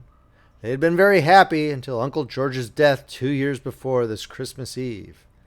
But since then there had been hard times in the little log house. And though Mrs. Martin and Theodora did their best, it was a woefully hard task to make both ends meet, especially this year when their crops had been poor. Theodora and her aunt had made every sacrifice possible for the children's sake, and at least Jimmy and the twins had not felt the pinch very severely yet. At 7, Mrs. Martin's bells jingled at the door, and Theodora flew out. "Go right in and get warm, Auntie," she said briskly. "I'll take Ned away and unharness him." "It's a bitterly cold night," said Mrs. Martin warily. There was a note of discouragement in her voice that struck dismay to Theodora's heart. "I'm afraid it means no Christmas for the children tomorrow," she thought sadly. She led Ned away to the stable. When she returned to the kitchen, Mrs. Martin was sitting by the fire, her face in her chilled hand, sobbing convulsively. "Auntie! Oh, Auntie, don't!" exclaimed Theodora impulsively. It was such a rare thing to see her plucky, resolute little aunt in tears. "You're cold and tired. I'll have a nice cup of tea for you in a trice." "No, it isn't that," said Mrs. Martin brokenly. "It was seeing those stockings hanging there. Theodora, I couldn't get a thing for the children, not a single thing. Mr. Porter would only give $40 for the colt. And when all the bills were paid, there was barely enough left for such necessaries as we must have. I suppose I ought to feel thankful I could get those. But the thought of the children's disappointment tomorrow is more than I can bear. It would have been better to have told them long ago, but I kept building on getting more for the colt. Well, it's weak and foolish to give way like this. We'd better both take a cup of tea and go to bed. It will save fuel." When Theodora went up to her little room, her face was very thoughtful. She took a small box from her table and carried it to the window. In it was a very pretty little gold locket hung on a narrow blue ribbon. Theodora held it tenderly in her fingers and looked out over the moonlit prairie with a very sober face. Could she give up her dear locket? The locket Donald had given her just before he started for the Klondike? She had never thought she could do such a thing. It was almost the only thing she had to remind her of Donald. Handsome, merry, impulsive, warm-hearted Donald, who had gone away 4 years ago with a smile on his bonny face and splendid hope in his heart. "Here's a locket for you, gift of God," he had said gaily. He had such a dear loving habit of calling her by the beautiful meaning of her name. A lump came into Theodora's throat as she remembered it. "I couldn't afford a chain, too, but when I come back, I'll bring you a rope of Klondike nuggets for it." Then he had gone away. For 2 years, letters had come from him regularly. Then he wrote that he had joined a prospecting party to a remote wilderness. After that was silence, deepening into anguish of suspense that finally ended in hopelessness. A rumor came that Donald Prentice was dead. None had returned from the expedition he had joined. Theodora had long ago given up all hope of ever seeing Donald again. Hence her locket was doubly dear to her. But Aunt Elizabeth had always been so good and loving and kind to her. Could she not make the sacrifice for her sake? Yes, she could and would. Theodora flung up her head with a gesture that meant decision. She took out of the locket the bits of hair, her mother's and Donald's, which it contained. Perhaps a tear or two fell as she did so, and then hastily donned her warmest cap and wraps. It was only 3 miles to Spencer. She could easily walk it in an hour, and, as it was Christmas Eve, the shops would be open late. She mused walk, for Ned could not be taken out again, and the mare's foot was sore. Besides, Aunt Elizabeth must not know until it was done. As stealthily as if she were bound on some nefarious errand, Theodora slipped downstairs and out of the house. The next minute she was hurrying along the trail in the moonlight. The great dazzling prairie was around her, the mystery and splendor of the northern night all about her. It was very calm and cold, but Theodora walked so briskly that she kept warm. The trail from Red Butte to Spencer was a lonely one. Mr. Lurgan's house, halfway to town, was the only dwelling on it. When Theodora reached Spencer, she made her way at once to the only jewelry store the little town contained. Mr. Benson, its owner, had been a friend of her uncle's, and Theodora felt sure that he would buy her locket. Nevertheless, her heart beat quickly, and her breath came and went uncomfortably fast as she went in. Suppose he wouldn't buy it? Then there would be no Christmas for the children at Red Butte. "Good evening, Miss Theodora," said Mr. Benson briskly. "What can I do for you?" "I'm afraid I'm not a very welcome sort of customer, Mr. Benson," said Theodora with an uncertain smile. "I want to sell, not buy. Will you buy this locket?" Mr. Benson pursed up his lips, took up the locket, and examined it. "Well, I don't often buy second-hand stuff," he said after some reflection. "But I don't mind obliging you, Miss Theodora. I'll give you $4 for this trinket." Theodora knew the locket had cost a great deal more than that, but $4 would get what she wanted, and she dared not ask for more. In a few minutes the locket was in Mr. Benson's possession, and Theodora, with 4 crisp new bills in her purse, was hurrying to the toy store.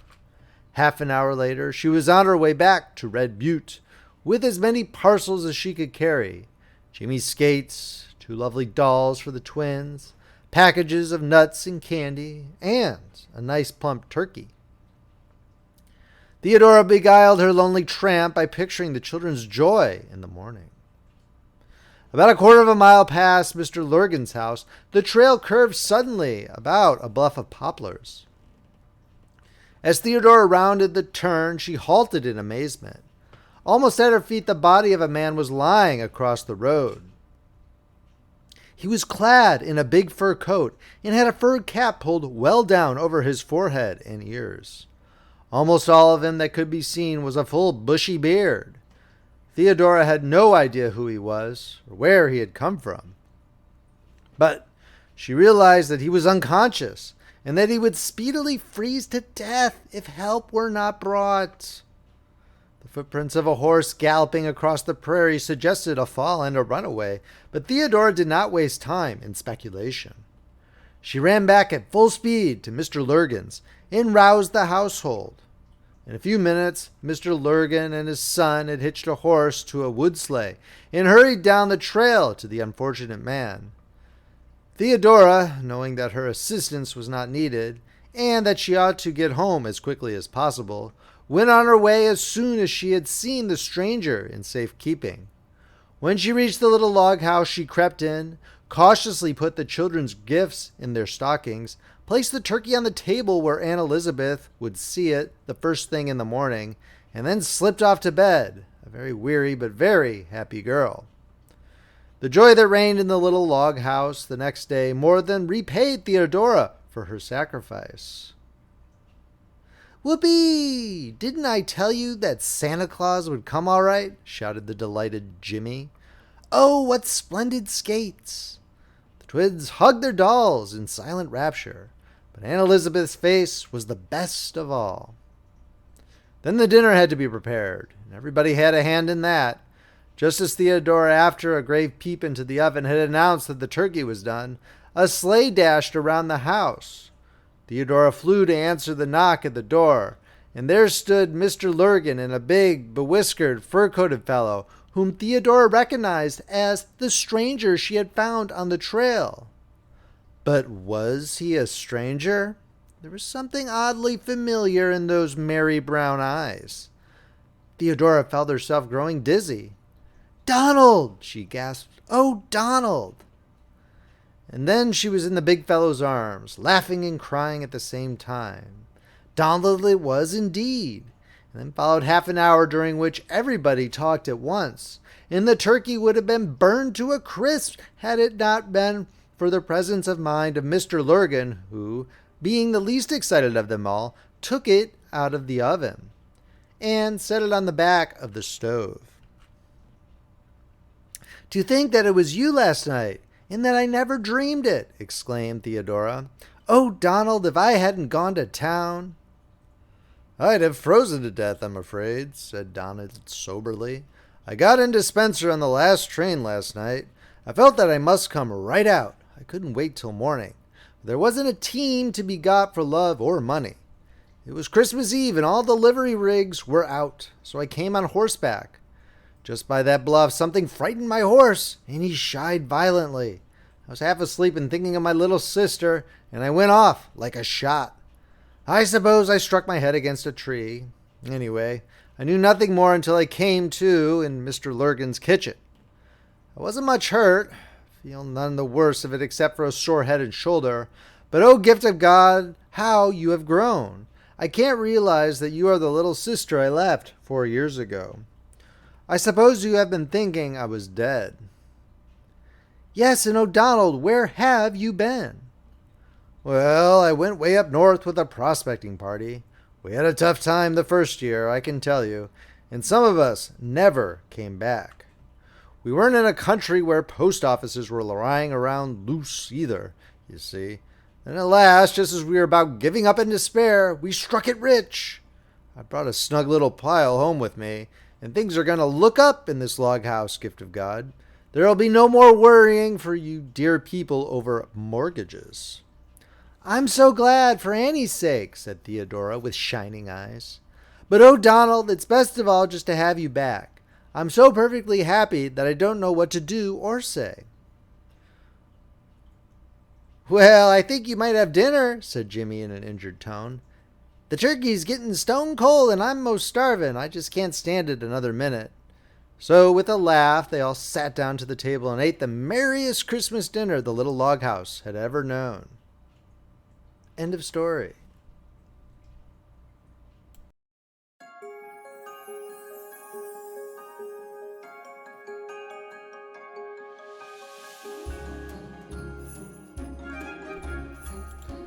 Not all Christmases are spent in the comfort of a home with a gigantic Christmas tree. Deep in Louisiana plantation country in the early 20th century, a rough gang of hobos is preparing to rob a rich sugar planter on Christmas Day. Whistling Dick doesn't want anything to do with this unethical caper. Will he be able to stop this heinous crime on the most festive of days? Grab your bindle and let's go freight train hopping with the lovable hobo, Whistling Dick, in O. Henry's tale of Whistling Dick's Christmas Stocking, to find out. Whistling Dick's Christmas Stocking by O. Henry, narrated by Paul Beauheart. It was with much caution that Whistling Dick slid back the door of the boxcar, for Article 5716 City Ordinances authorized, perhaps unconstitutionally, arrest on suspicion, and he was familiar of old with this ordinance. So before climbing out, he surveyed the field with all the care of a good general. He saw no change since his last visit to this big, almsgiving, long-suffering city of the South. The cold weather paradise of the tramps. The levee where his freight car stood was pimpled with dark bulks of merchandise. The breeze reeked with the well-remembered, sickening smell of the old tarpaulins that covered bales and barrels. The Dun River slipped along among the shipping with an oily gurgle. Far down toward Chalmette, he could see the great bend in the stream, outlined by the row of electric lights. Across the river Algiers lay a long, irregular blot, made darker by the dawn, which lightened the sky beyond. An industrious tug or two, coming for some early sailing ship, gave a few appalling toots that seemed to be the signal for breaking day. The Italian luggers were creeping nearer their landing, laden with early vegetables and shellfish. A vague roar, subterranean in quality, from dray wheels and streetcars began to make itself heard and felt, and the ferry boats, the Mary Anns of watercraft, stirred sullenly to their menial morning tasks. Whistling Dick's red head popped suddenly back into the car. A sight too imposing and magnificent for his gaze had been added to the scene. A vast, incomparable policeman rounded a pile of rice sacks and stood within 20 yards of the car. The daily miracle of the dawn, now being performed above Algiers, received the flattering attention of this specimen of municipal official splendor. He gazed with unbiased dignity at the faintly glowing colors until, at last, he turned to them his broad back, as if convinced that legal interference was not needed, and the sunrise might proceed unchecked. So he turned his face to the rice bags, and drawing a flat flask from an inside pocket, he placed it to his lips and regarded the firmament. Whistling Dick, professional tramp, possessed a half-friendly acquaintance with this officer. They'd met several times before on the levee at night, for the officer, himself a lover of music, had been attracted by the exquisite whistling of the shiftless vagabond. Still, he did not care, under the present circumstances, to renew the acquaintance.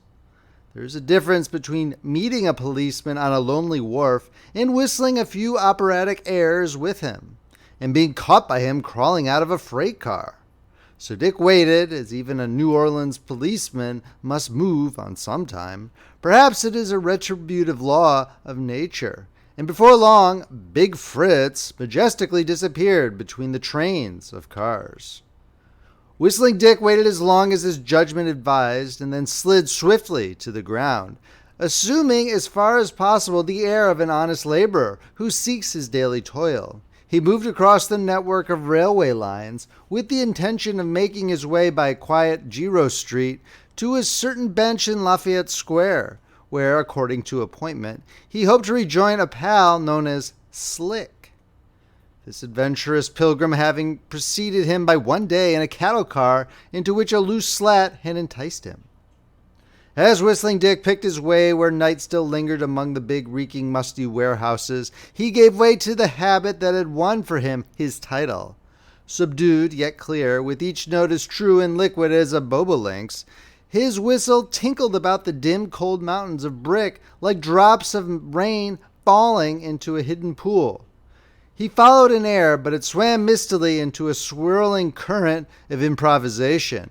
You could cull out the trill of mountain brooks, the staccato of green rushes shivering above chilly lagoons, the pipe of sleepy birds. Rounding a corner, the whistler collided with a mountain of blue and brass.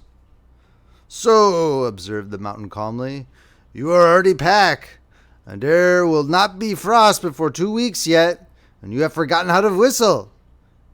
There was a false note in that last bar." "What you know about it?" said Whistling Dick with tentative familiarity. "You with your little German band Nixcomers tunes? What you know about music? Pick your ears and listen again. Here's the way I whistled it, see?" He puckered his lips, but the big policeman held up his hand.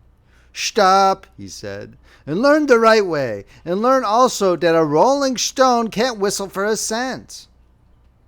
Big Fritz's heavy mustache rounded into a circle, and from its depths came a sound deep and mellow as that from a flute. He repeated a few bars of the air the tramp had been whistling.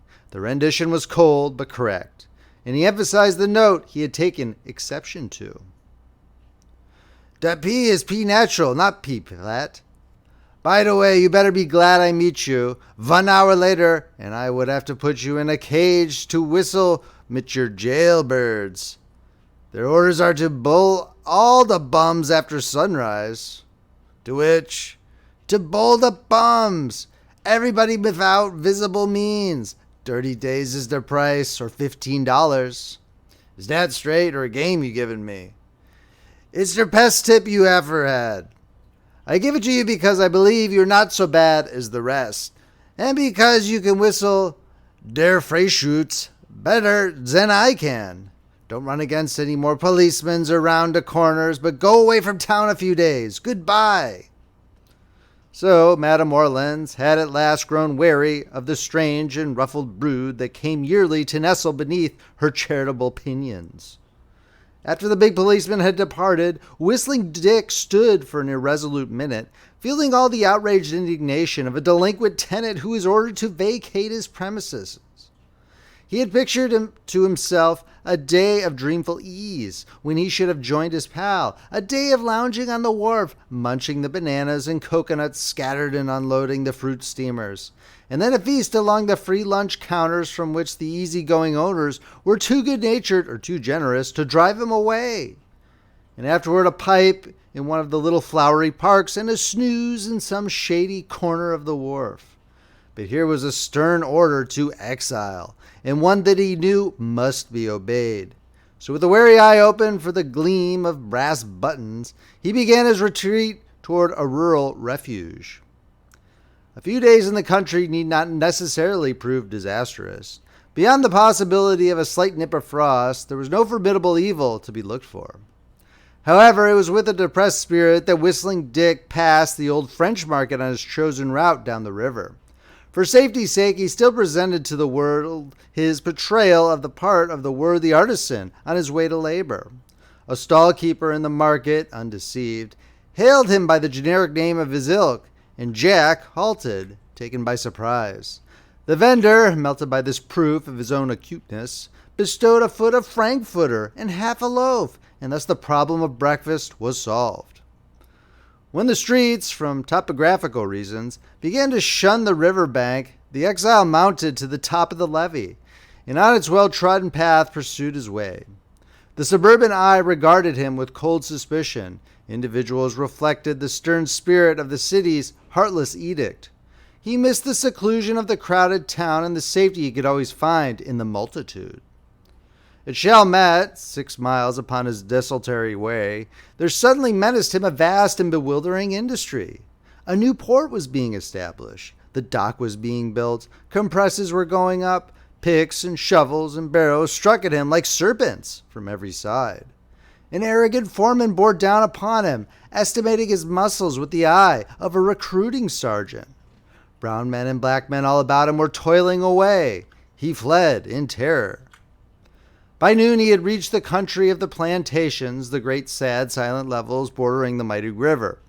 He overlooked fields of sugar cane so vast that their farthest limits melted into the sky.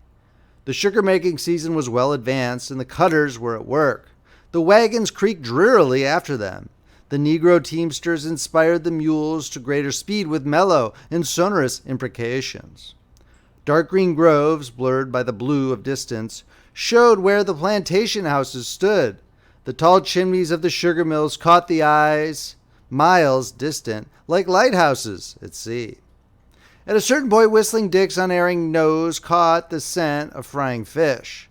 Like a pointer to a quail, he made his way down the levee side straight to the camp of a credulous and ancient fisherman, whom he charmed with song and story, so that he dined like an admiral, and then like a philosopher annihilated the worst 3 hours of the day by a nap under the trees.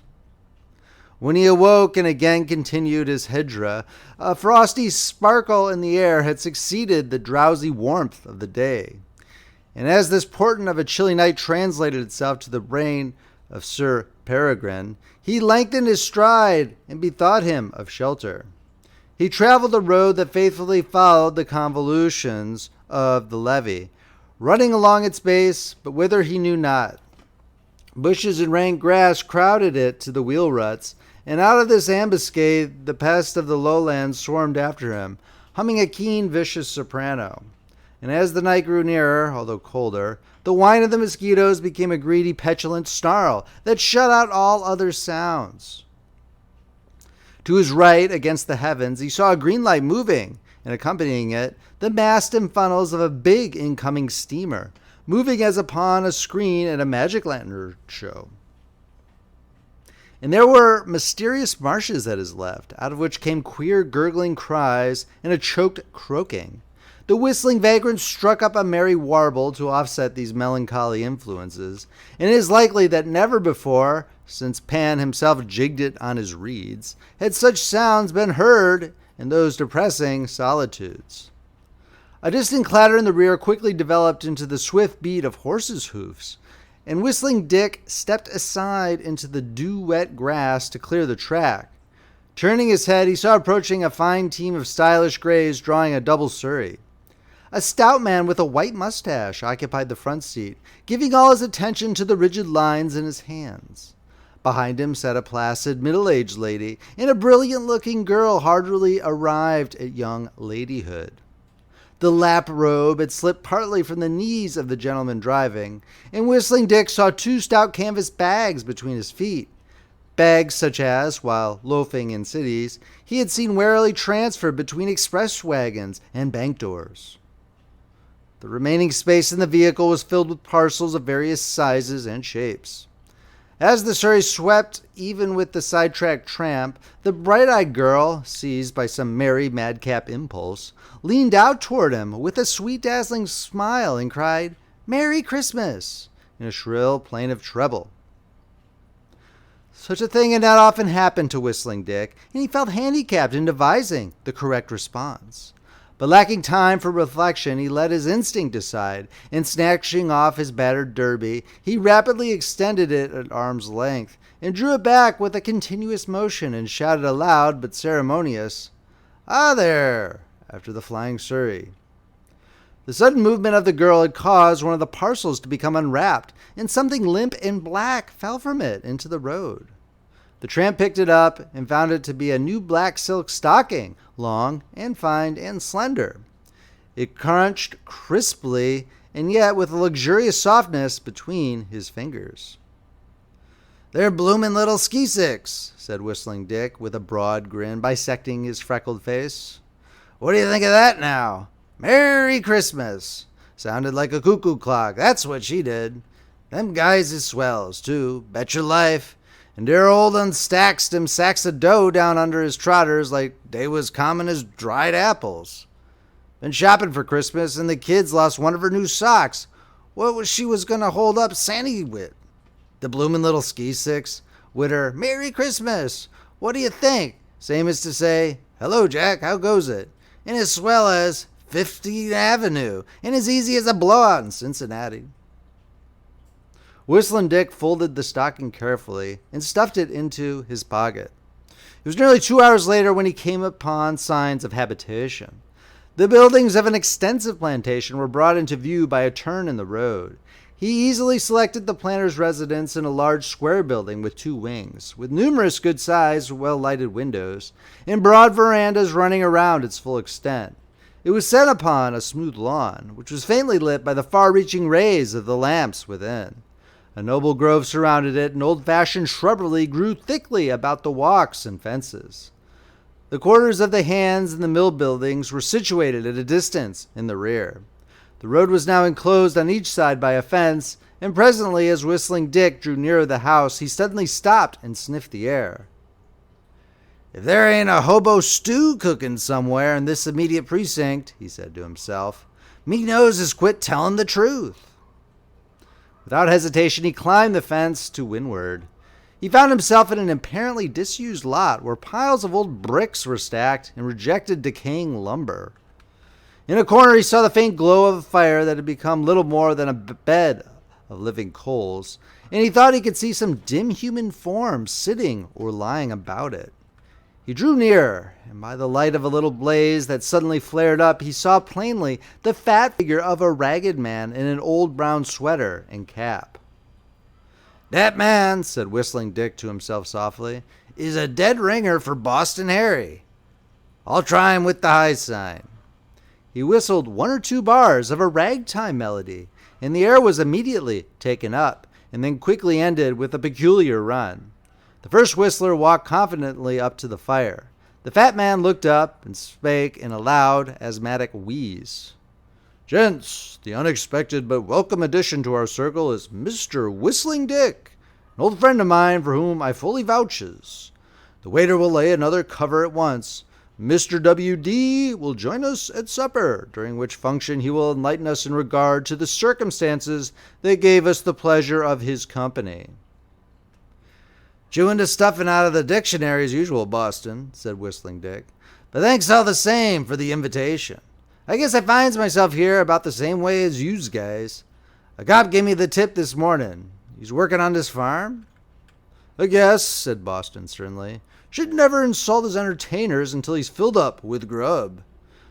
'Tain't good business, says working, but I will restrain myself. We 5, me, Deaf Pete, Blinky, Goggles, and Indiana Tom, got put onto this scheme of New Orleans to work visiting gentlemen upon her dirty streets, and we hit the road last evening just as the tender hues of twilight had flopped down upon the daisies and things.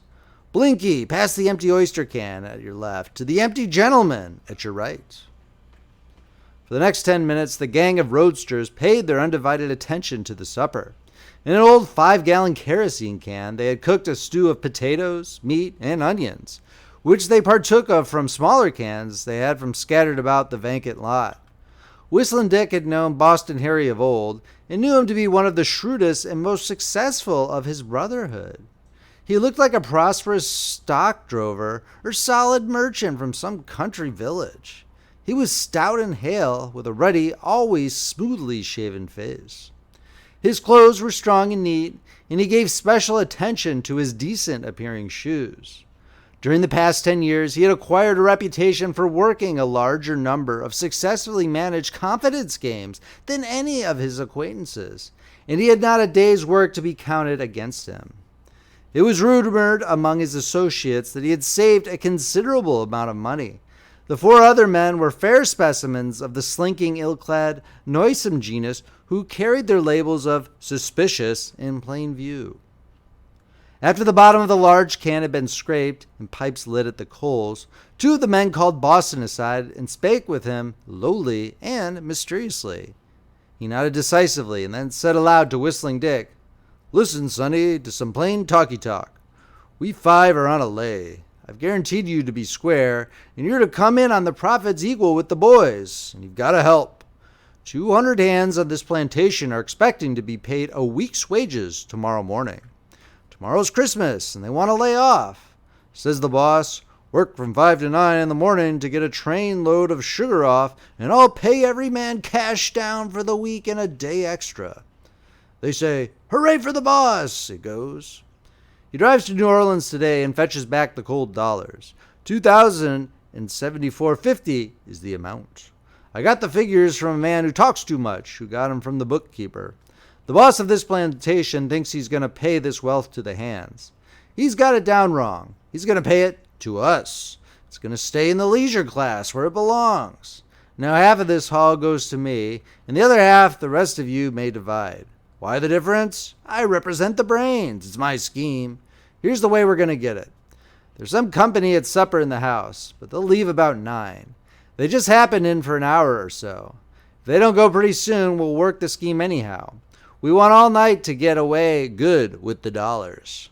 They're heavy. About 9 o'clock, Deaf Pete and Blinky will go down the road about a quarter beyond the house and set fire to a big cane field there that the cutters haven't touched yet.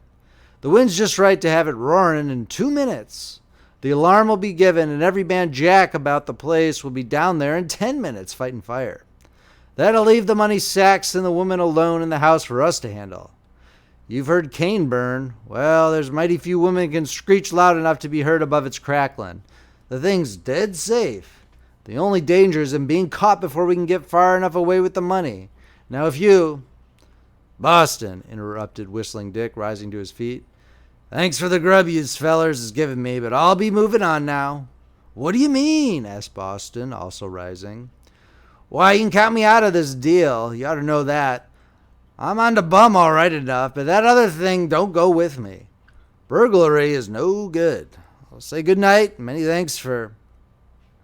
Whistling Dick had moved away a few steps as he spoke, but he stopped very suddenly. Boston had covered him with a short revolver of roomy caliber. Take your seat, said the tramp leader. I'd feel mighty proud of myself if I let you go and spoil the game. You'll stick right in this camp until we finish the job. The end of that brick pile is your limit.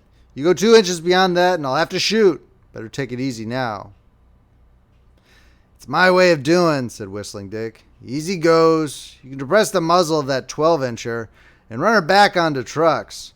I remains, as the newspaper says, in your midst. All right, said Boston, lowering his piece, as the other returned and took a seat again on a projecting plank in a pile of timber. Don't try to leave, that's all. I wouldn't miss this chance even if I had to shoot an old acquaintance to make it go.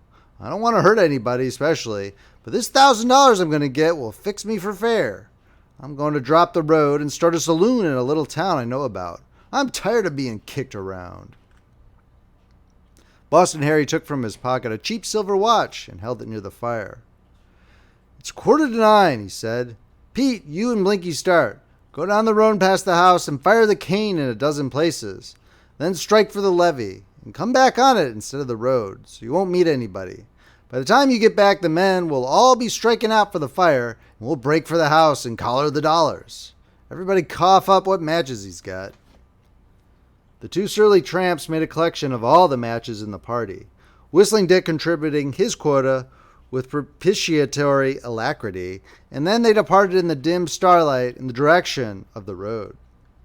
Of the 3 remaining vagrants, 2, Goggles and Indiana Tom, reclined lazily upon convenient lumber and regarded Whistling Dick with undisguised disfavor. Boston, observing that the dissenting recruit was disposed to remain peaceably, relaxed a little of his vigilance. Whistling Dick arose presently and strolled leisurely up and down, keeping carefully within the territory assigned him. This planter chap, he said, pausing before Boston Harry. What makes you think he's got the 10 in the house with him? I'm advised of the facts in the case, said Boston. He drove to New Orleans and got it. I say today. Want to change your mind now and come in? Nah, I was just asking. What kind of team did the boss drive? Pair of grays. Double Surrey? Yep. Woman folks along? Wife and kid. Say, what morning paper are you trying to pump news for? I was just conversing to pass the time away. I guess that team passed me in the road this evening, that's all. As Whistling Dick put his hands in his pockets and continued his curtailed beat up and down by the fire, he felt the silk stocking he had picked up in the road. "That bloomin' little ski-six," he muttered with a grin. As he walked up and down, he could see, through a sort of natural opening or lane among the trees, the planter's residence some 75 yards distant. The side of the house toward him exhibited spacious, well-lighted windows through which a soft radiance streamed, illuminating the broad veranda and some extent of the lawn beneath.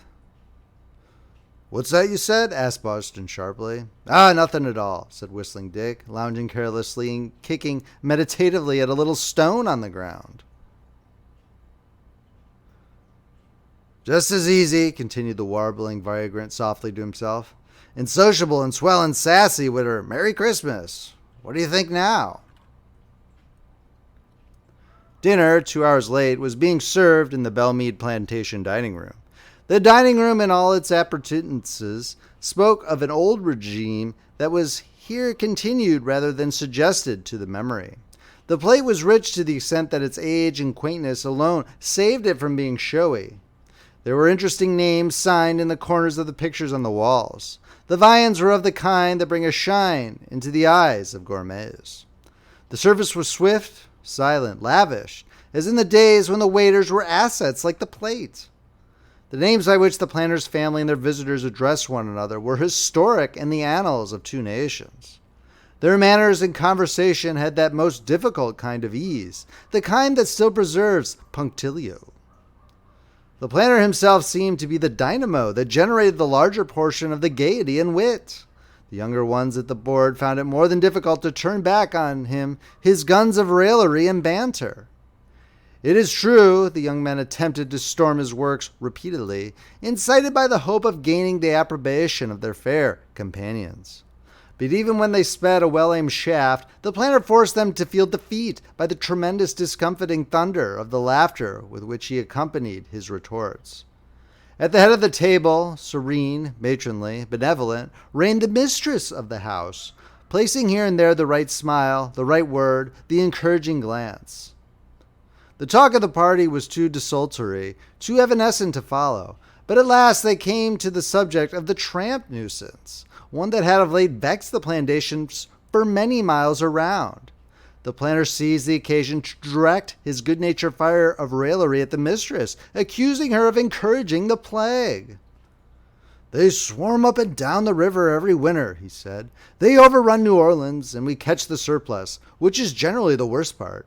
And a day or two ago, Madame New Orleans, suddenly discovering that she can't go shopping without brushing her skirts against great rows of the vagabonds, sunning themselves on the banquettes, says to the police, 'Catch 'em all!' The police catch a dozen or two, and the remaining 3,000 or 4,000 overflow up and down the levee, and Madame there," pointing tragically with the carving knife at her, "feeds them. They won't work, they defy my overseers, and they make friends with my dogs. And you, Madame, feed them before my eyes, and intimidate me when I would interfere. Tell us, please, how many today did you thus incite to future laziness and depredation?" "6, I think," said Madame, with a reflective smile. "But you know 2 of them offered to work, for you heard them yourself." The planter's disconcerting laugh rang out again. "Yes, at their own trades. And one was an artificial flower maker, and the other a glass blower. Oh, they were looking for work. Not a hand would they consent to lift to labor of any other kind." "And another one," continued the soft-hearted mistress, "used quite good language. It was really extraordinary for one of his class. And he carried a watch, and had lived in Boston. I don't believe they are all bad. They have always seemed to me to rather lack development. I always look upon them as children with whom wisdom has remained at a standstill while whiskers have continued to grow. We passed one this evening as we were driving home who had a face as good as it was incompetent. He was whistling the intermezzo from Cavalleria and blowing the spirit of Mascagni himself into it."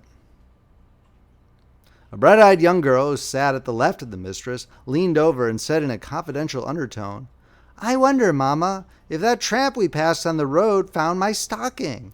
And do you think he will hang it up tonight? Now I can hang up but one. Do you know why I wanted a new pair of silk stockings when I have plenty?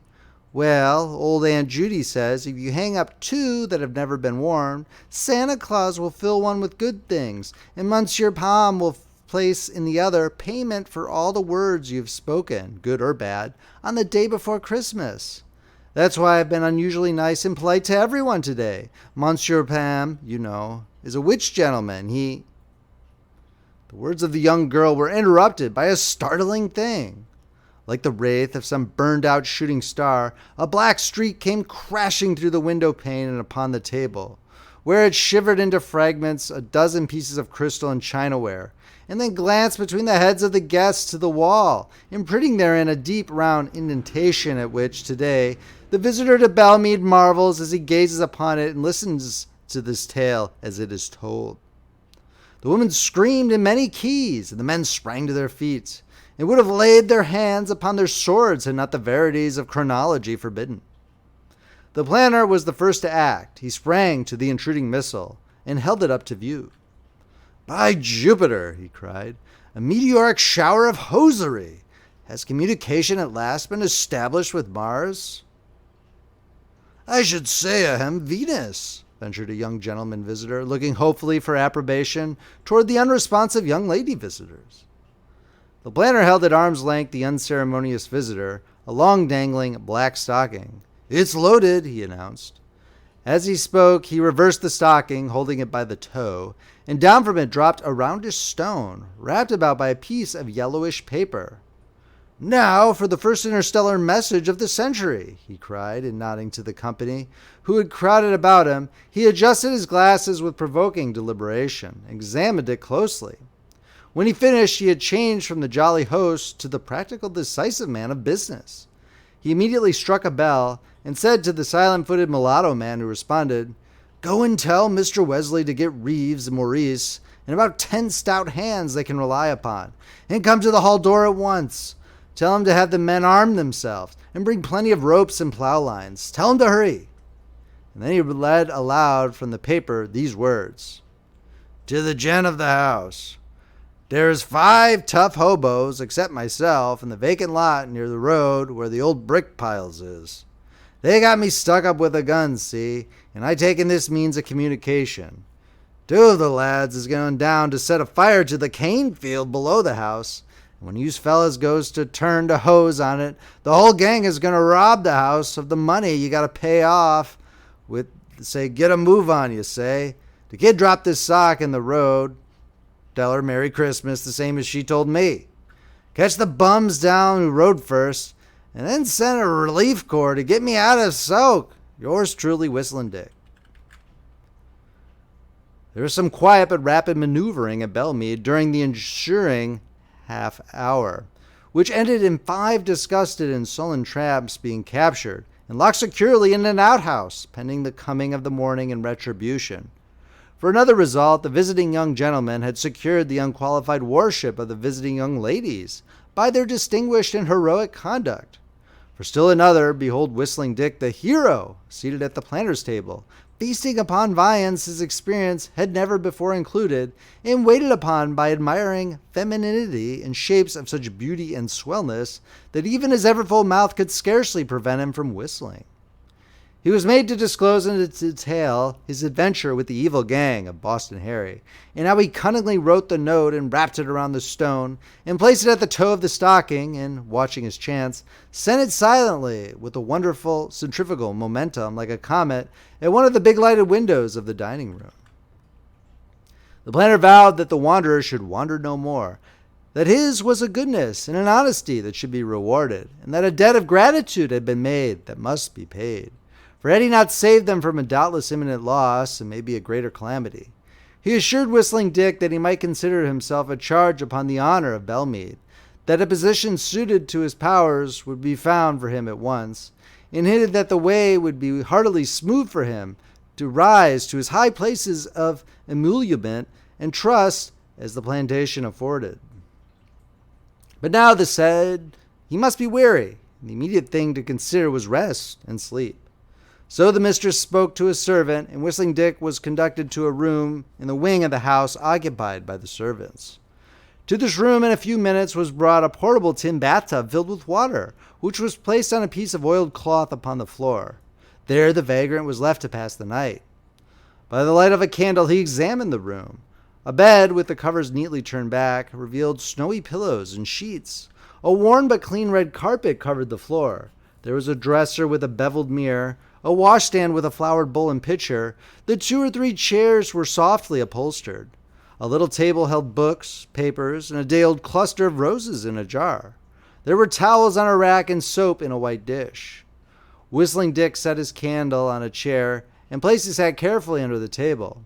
After satisfying what we must suppose to have been his curiosity by a sober scrutiny, he removed his coat, folded it, and laid it upon the floor near the wall, as far as possible from the unused bathtub. Taking his coat for a pillow, he stretched himself luxuriously upon the carpet. When on Christmas morning the first streaks of dawn broke above the marshes, Whistling Dick awoke and reached instinctively for his hat. Then he remembered that the skirts of fortune had swept him into their folds on the night previous, and he went to the window and raised it, to let the fresh breath of the morning cool his brow and fix the yet dreamlike memory of his good luck within his brain. As he stood there, certain dread and ominous sounds pierced the fearful hollow of his ear. The force of plantation workers, eager to complete the shortened task allotted to them, were all astir. The mighty din of the ogre labor shook the earth, and the poor tattered and forever disguised prince, in search of his fortune, held tight to the window-sill, even in the enchanted castle, and trembled. Already from the bosom of the mill came the thunder of rolling barrels of sugar, and, prison-like sounds, there was a great rattling of chains as the mules were harried with stimulant imprecations to their places by the wagon tongues. A little vicious dummy engine, with a train of flat cars in tow, stewed and fumed on the plantation tap of the narrow-gauge railroad, and a toiling, hurrying, hallooing stream of workers were dimly seen in the half-darkness, loading the train with the weekly output of sugar. Here was a poem, an epic, nay, a tragedy, with work, the curse of the world, for its theme. The December air was frosty, but the sweat broke out upon Whistling Dick's face. He thrust his head out of the window and looked down. 15 feet below him, against the wall of the house, he could make out that a border of flowers grew, and by that token he overhung a bed of soft earth. Softly as a burglar goes, he clambered out upon the sill, lowered himself until he hung by his hands alone, and then dropped safely. No one seemed to be about upon this side of the house. He dodged low and skimmed swiftly across the yard to the low fence. It was an easy matter to vault this, for a terror urged him such as lifts the gazelle over the thorn bush when the lion pursues. A crash through the dew-drenched weeds on the roadside, a clutching, slippery rush up the grassy side of the levee to the footpath at the summit, and he was free. The east was blushing and brightening. The wind, himself a vagrant rover, saluted his brother upon the cheek. Some wild geese high above gave cry. A rabbit skipped along the path before him, free to turn to the right or to the left as his mood should send him. The river slid past, and certainly no one could tell the ultimate abiding place of its waters. A small ruffled brown-breasted bird, sitting upon a dogwood sapling, began a soft, throaty, tender little piping in praise of the dew which entices foolish worms from their holes. But suddenly he stopped and sat with his head turned sideways, listening. From the path along the levee there burst forth a jubilant, stirring, buoyant, thrilling whistle, loud and keen and clear as the cleanest notes of the piccolo. The soaring sound rippled and trilled and arpeggioed as the songs of wild birds do not. But it had a wild, free grace that, in a way, reminded the small brown bird of something familiar, but exactly what he could not tell. There was in it the bird call, or reveille, that all birds know, but a great waste of lavish, unmeaning things that art had added and arranged besides, and that were quite puzzling and strange, and the little brown bird sat with his head on one side until the sound died away in the distance. The little bird did not know that the part of that strange warbling that he understood was just what kept the warbler without his breakfast, but he knew very well that the part he did not understand did not concern him. So he gave a little flutter of his wings and swooped down like a brown bullet upon a big fat worm that was wriggling along the levee path. End of story.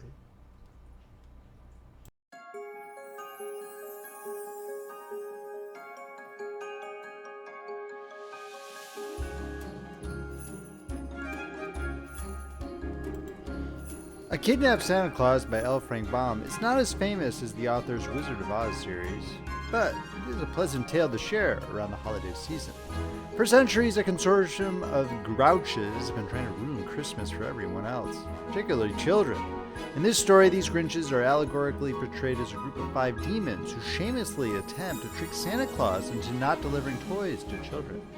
Be sure to enjoy this Christmas tale to find out how the presents end up being delivered by Santa's underlying jovial nature and the assistance of others. I hope that you will enjoy this short story. A Kidnapped Santa Claus by L. Frank Baum, narrated by Paul Beauheart. Santa Claus lives in the Laughing Valley, where stands the big, rambling castle in which his toys are manufactured. His workmen, selected from the Rulls, Canucks, Pixies, and Fairies, live with him, and everyone is as busy as can be from one year's end to another. It is called the Laughing Valley because everything there is happy and gay.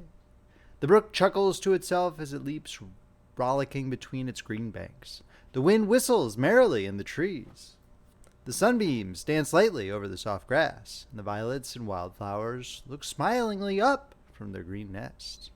To laugh, one needs to be happy. To be happy, one needs to be content. And throughout the Laughing Valley of Santa Claus, contentment reigns supreme. On one side is the mighty forest of Burzee. At the other side stands the huge mountain that contains the caves of the demons. And between them the valley lies smiling and peaceful. One would think that our good old Santa Claus, who devotes his days to making children happy, would have no enemies on all the earth. And as a matter of fact, for a long period of time, he encountered nothing but love wherever he might go. But the demons who live in the mountain caves grew to hate Santa Claus very much, and all for the simple reason that he made children happy. The caves of the demons are 5 in number. A broad pathway leads up to the first cave, which is a finely arched cavern at the foot of the mountain, the entrance being beautifully carved and decorated. In it resides the demon of selfishness. Back of this is another cavern inhabited by the demon of envy. The cave of the demon of hatred is next in order, and though this one passes to the home of the demon of malice, situated in a dark and fearful cave, in the very heart of the mountain, I do not know what lies beyond this. Some say there are terrible pitfalls leading to death and destruction, and this may very well be true. However, for each one of the 4 caves mentioned, there is a small, narrow tunnel leading to the 5th cave, a cozy little room occupied by the demon of repentance. And as the rocky floors of these passages are well worn by the track of passing feet, I judge that many wanderers in the caves of the demons have escaped through the tunnels to the abode of the demon of repentance, who is said to be a pleasant sort of fellow who gladly opens for one a little door admitting you into fresh air and sunshine again. Well, these demons of the caves, thinking they had great cause to dislike old Santa Claus, held a meeting one day to discuss the matter. "I'm really getting lonesome," said the demon of selfishness, "for Santa Claus distributes so many pretty Christmas gifts to all the children, and they become happy and generous through his example, and keep away from my cave." "I'm having the same trouble," rejoined the demon of envy. "The little ones seem quite content with Santa Claus, and there are few indeed that I can coax to become envious." "And that makes it bad for me," declared the demon of hatred. "For if no children pass through the caves of selfishness and envy, none can get to my cavern." "Or to mine," added the demon of malice. "For my part," said the demon of repentance, "it is easily seen that if the children do not visit your caves, they have no need to visit mine, so that I am quite as neglected as you are." "And all because of this person they call Santa Claus," exclaimed the demon of envy. "He is simply ruining our business, and something must be done at once." To this they readily agreed.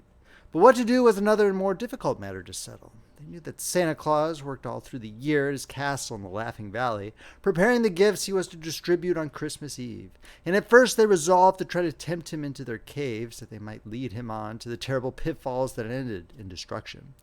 So the very next day, while Santa Claus was busily at work, surrounded by his little band of assistants, the demon of selfishness came to him and said, "These toys are wonderfully bright and pretty. Why do you not keep them for yourself? It's a pity to give them to those noisy boys and fretful girls who break and destroy them so quickly."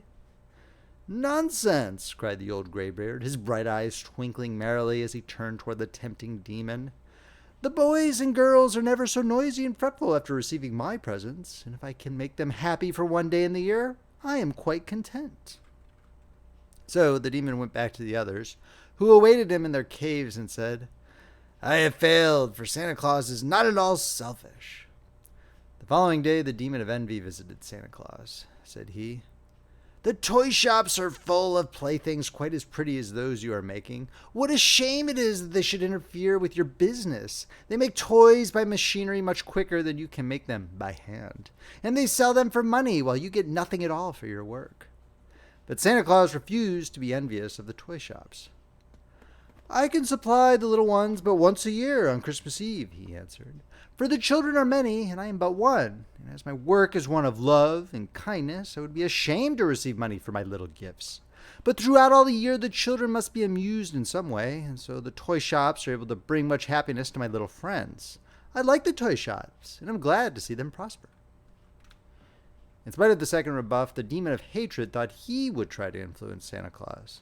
So the next day he entered the busy workshop and said, "Good morning, Santa. I have some bad news for you." "Then run away like a good fellow," answered Santa Claus. "Bad news is something that should be kept secret and never told." "You cannot escape this, however," declared the demon, "for in the world are a good many who do not believe in Santa Claus. These you are bound to hate bitterly, since they have so wronged you." "Stuff and rubbish," cried Santa. "And there are others who resent your making children happy and who sneer at you and call you a foolish old rattlepat. You are quite right to hate such base slanderers. You ought to be revenged upon them for their evil words." "But I don't hate them," exclaimed Santa Claus positively. "Such people do me no real harm, but merely render themselves and their children unhappy, poor things. I'd much rather help them any day than injure them." Indeed, the demons could not tempt old Santa Claus in any way. On the contrary, he was shrewd enough to see that their object in visiting him was to make mischief and trouble. And his cheery laughter disconcerted the evil ones and showed to them the folly of such an undertaking. So they abandoned honeyed words and determined to use force. It was well known that no harm can come to Santa Claus while he's in the Laughing Valley, for the fairies and Ryls and Canucks all protect him. But on Christmas Eve, he drives his reindeer out into the big world, carrying a sleigh load of toys and pretty gifts to the children. And this was the time of the occasion when his enemies had the best chance to injure him. So the demons laid their plans and awaited the arrival of Christmas Eve. The moon shone big and white in the sky, and the snow lay crisp and sparkling on the ground as Santa Claus cracked his whip and sped away out of the valley into the great world beyond. The roomy sleigh was packed full with huge sacks of toys, and as the reindeer dashed onward, our jolly old Santa laughed and whistled and sang for very joy. For in all his merry life, this was the one day in the year when he was happiest, the day he lovingly bestowed the treasures of his workshop upon the little children. It would be a busy night for him, he well knew. As he whistled and shouted and cracked his whip again, he reviewed in mind all the towns and cities and farmhouses where he was expected, and figured that he had just enough presents to go around and make every child happy. The reindeer knew exactly what was expected of them, and dashed along so swiftly that their feet scarcely seemed to touch the snow-covered ground. Suddenly a strange thing happened. A rope shot through the moonlight, and a big noose that was in the end of it settled over the arms and body of Santa Claus and drew tight. Before he could resist or even cry out, he was jerked from the seat of the sleigh and tumbled head foremost into a snowbank, while the reindeer rushed onward with the load of toys and carried it quickly out of sight and sound. Such a surprising experience confused old Santa for a moment, and when he had collected his senses, he found that the wicked demons had pulled him from the snowdrift and bound him tightly with many coils of the stout rope. And then they carried the kidnapped Santa Claus away to their mountain, where they thrust the prisoner into a secret cave and chained him to the rocky wall so they could not escape. "Ha ha!" laughed the demons, rubbing their hands together with cruel glee. "What will the children do now? How they will cry and scold and storm when they find there are no toys in their stockings and no gifts on their Christmas trees. And what a lot of punishment they will receive from their parents, and how they will flock to our caves of selfishness and envy and hatred and malice. We've done a mighty clever thing, we demons of the caves." Now it so chanced that on this Christmas Eve, the good Santa Claus had taken with him in his sleigh Nutter the Ryl, Peter the Canuck, Kilter the Pixie, and a small fairy named Whisk, his 4 favorite assistants. These little people he had often found very useful in helping him to distribute his gifts to the children, and when their master was so suddenly dragged from the sleigh, they were all snugly tucked underneath the seat, where the sharp wind could not reach them. The tiny immortals knew nothing of the capture of Santa Claus until some time after he had disappeared. But finally they missed his cheery voice, and as their master always sang or whistled on his journeys, the silence warned them that something was wrong. Little Whisk stuck out his head from underneath the seat and found Santa Claus gone, and no one to direct the flight of the reindeer. "Whoa!" he called out, and the deer obediently slackened speed and came to a halt. Peter and Nutter and Kilter all jumped upon the seat and looked back over the track made by the sleigh. But Santa Claus had been left miles and miles behind. "What shall we do?" asked Whisk anxiously, all the mirth and mischief banished from his wee face by this great calamity. "We must go back at once and find our master," said Nutter the Rill, who thought and spoke with much deliberation. "No, no," explained Peter the Canuck, who, cross and crabbed though he was, might always be depended upon in an emergency. "If we delay or go back, there will not be time to get the toys to the children before morning, and that would grieve Santa Claus more than anything else."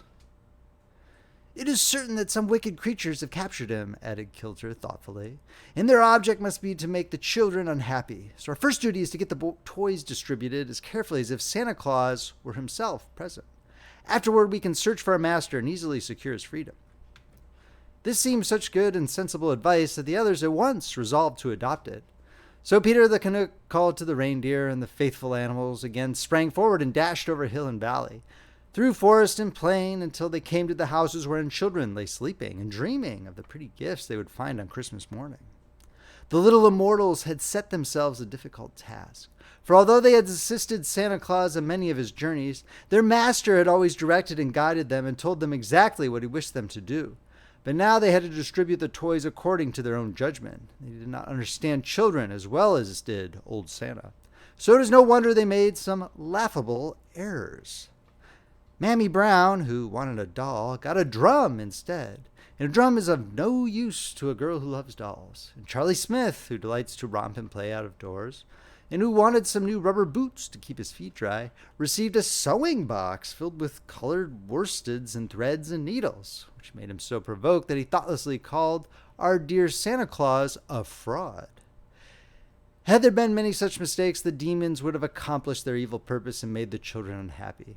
But the little friends of the absent Santa Claus labored faithfully and intelligently to carry out their master's ideas, and they made fewer errors than might be expected under such unusual circumstances. And although they worked as swiftly as possible, day had begun to break before the toys and other presents were all distributed. So for the first time in many years, the reindeer trotted into the Laughing Valley on their return in broad daylight, with the brilliant sun peeping over the edge of the forest to prove they were far behind their accustomed hours. Having put the deer in the stable, the little folk began to wonder how they might rescue their master, and they realized they must discover, first of all, what had happened to him and where he was. So Whisk the Fairy transported himself to the bower of the Fairy Queen, which was located deep in the heart of the forest of Burzee. Once there, it did not take him long to find out all about the naughty demons and how they had kidnapped the good Santa Claus to prevent him making children happy. The Fairy Queen also promised her assistance, and then, fortified by this powerful support, Whisk flew back to where Nutter and Peter and Kilter awaited them, and the four counseled together and laid plans to rescue their master from his enemies. It is possible that Santa Claus was not as merry as usual during the night that succeeded his capture, for although he had faith in the judgment of his little friends, he could not avoid a certain amount of worry, and an anxious look would creep at times into his kind old eyes as he thought of the disappointment that might await his dear little children. And the demons, who guarded him by turns, one after another, did not neglect to taunt him with contemptuous words in his helpless condition. When Christmas Day dawned, the demon of malice was guarding the prisoner, and his tongue was sharper than that of any of the others. "The children are waking up, Santa," he cried. "They are waking up to find their stockings empty. Ho, ho! How they will quarrel and wail and stamp their feet in anger. Our caves will be full today, old Santa. Our caves are sure to be full." But to this, as to other like taunts, Santa Claus answered nothing. He was much grieved by his capture, it is true, but his courage did not forsake him. And finding that the prisoner would not reply to his jeers, the demon of malice presently went away and sent the demon of repentance to take his place. This last personage was not so disagreeable as the others. He had gentle and refined features, and his voice was soft and pleasant in tone. My brother demons do not trust me overmuch, said he as he entered the cavern. But it is morning now, and the mischief is done. You cannot visit the children again for another year. That is true, answered Santa Claus almost cheerfully. Christmas Eve is past. For the first time in centuries, I've not visited my children. The little ones will be greatly disappointed, murmured the demon of repentance, almost regretfully. But that cannot be helped now. Their grief is likely to make the children selfish and envious and hateful. And if they come to the caves of the demons today, I shall get a chance to lead some of them to my cave of repentance. Do you never repent yourself? Asked Santa Claus, curiously. Oh, yes, indeed, answered the demon. I am even now repenting that I assisted in your capture. Of course, it is too late to remedy the evil that has been done, but repentance, you know, can come only after an evil thought or deed. From the beginning, there is nothing to repent of. So I understand, said Santa Claus. Those who avoid evil need never visit your cave? As a rule, that is true, replied the demon. Yet you, who have done no evil, are about to visit my cave at once, for to prove that I sincerely regret my share in your capture, I'm going to permit you to escape. This speech greatly surprised the prisoner, until he reflected that it was just what might be expected of the demon of repentance. The fellow at once busied himself untying the knots that bound Santa Claus and unlocking the chains that fastened him to the wall. Then he led the way through a long tunnel until they both emerged in the cave of repentance. I hope you will forgive me, said the demon pleadingly. I'm not really a bad person, you know, and I believe I accomplish a great deal of good in the world. With this, he opened a back door that let in a flood of sunshine, and Santa Claus sniffed the fresh air gratefully. I bear no malice, said he to the demon in a gentle voice, and I'm sure the world would be a drear place without you. So good morning, and a Merry Christmas to you. With these words, he stepped out to greet the bright morning. And a moment later, he was trudging along, whistling softly to himself on his way to his home in the Laughing Valley. Marching over the snow toward the mountain was a vast army made up of the most curious creatures imaginable. There were numberless Canucks from the forest, as rough and crooked in appearance as the gnarled branches of the trees they ministered to. And there was dainty rills from the fields, each one bearing the emblem of the flower or plant it guarded. Behind these were many ranks of pixies, gnomes, and nymphs, and in the rear 1,000 beautiful fairies floated along in gorgeous array. The wonderful army was led by Whisk, Peter, Nutter, and Kilter, who had assembled it to rescue Santa Claus from captivity and to punish the demons who had dared to take him away from his beloved children. And although they looked so bright and peaceful, the little immortals were armed with powers that would be very terrible to those who had incurred their anger. Woe to the demons of the caves if this mighty army of vengeance ever met them. But lo, coming to meet his loyal friends appeared the opposing form of Santa Claus, his white beard floating in the breeze and his bright eyes sparkling with pleasure at this proof of the love and veneration he had inspired in the hearts of the most powerful creatures in existence. And while they clustered around him and danced with glee at a safe return, he gave them earnest thanks for their support. But Whisk and Nutter and Peter and Kilter he embraced affectionately. It is useless to pursue the demons, said Santa Claus to the army. They have their place in the world and can never be destroyed. But that is a great pity, nevertheless, he continued musingly.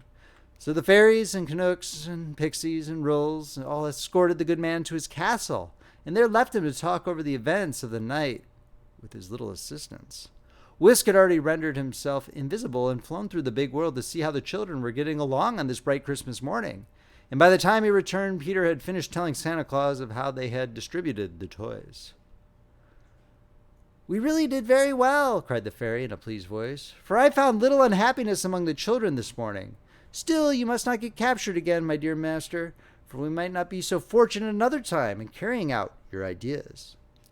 He then related the mistakes that had been made, and which he had not discovered until his tour of inspection. And Santa Claus at once sent him with rubber boots for Charlie Smith and a doll for Mammy Brown, so that even those two disappointed ones became happy.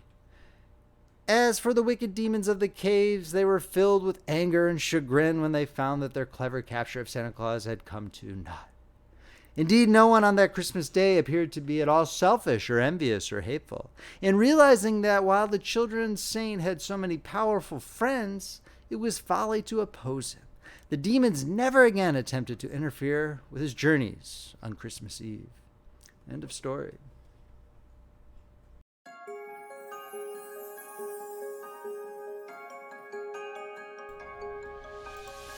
Not a Creature Was Stirring was first published in the Galaxy magazine December 1951 edition. At the time, mankind had recently stumbled onto the terrible power of nuclear weapons. So an apocalyptic scenario happening overnight was not out of the question. This short story posits the scenario that, if you had all the free time and decadent luxuries in the world, but there was no one else around, would it be worthwhile? During the Christmas season, even a hardscrabble miner like Tom Gannett might be missing his loved ones in this new world. I hope that you'll enjoy this apocalyptic Christmas story.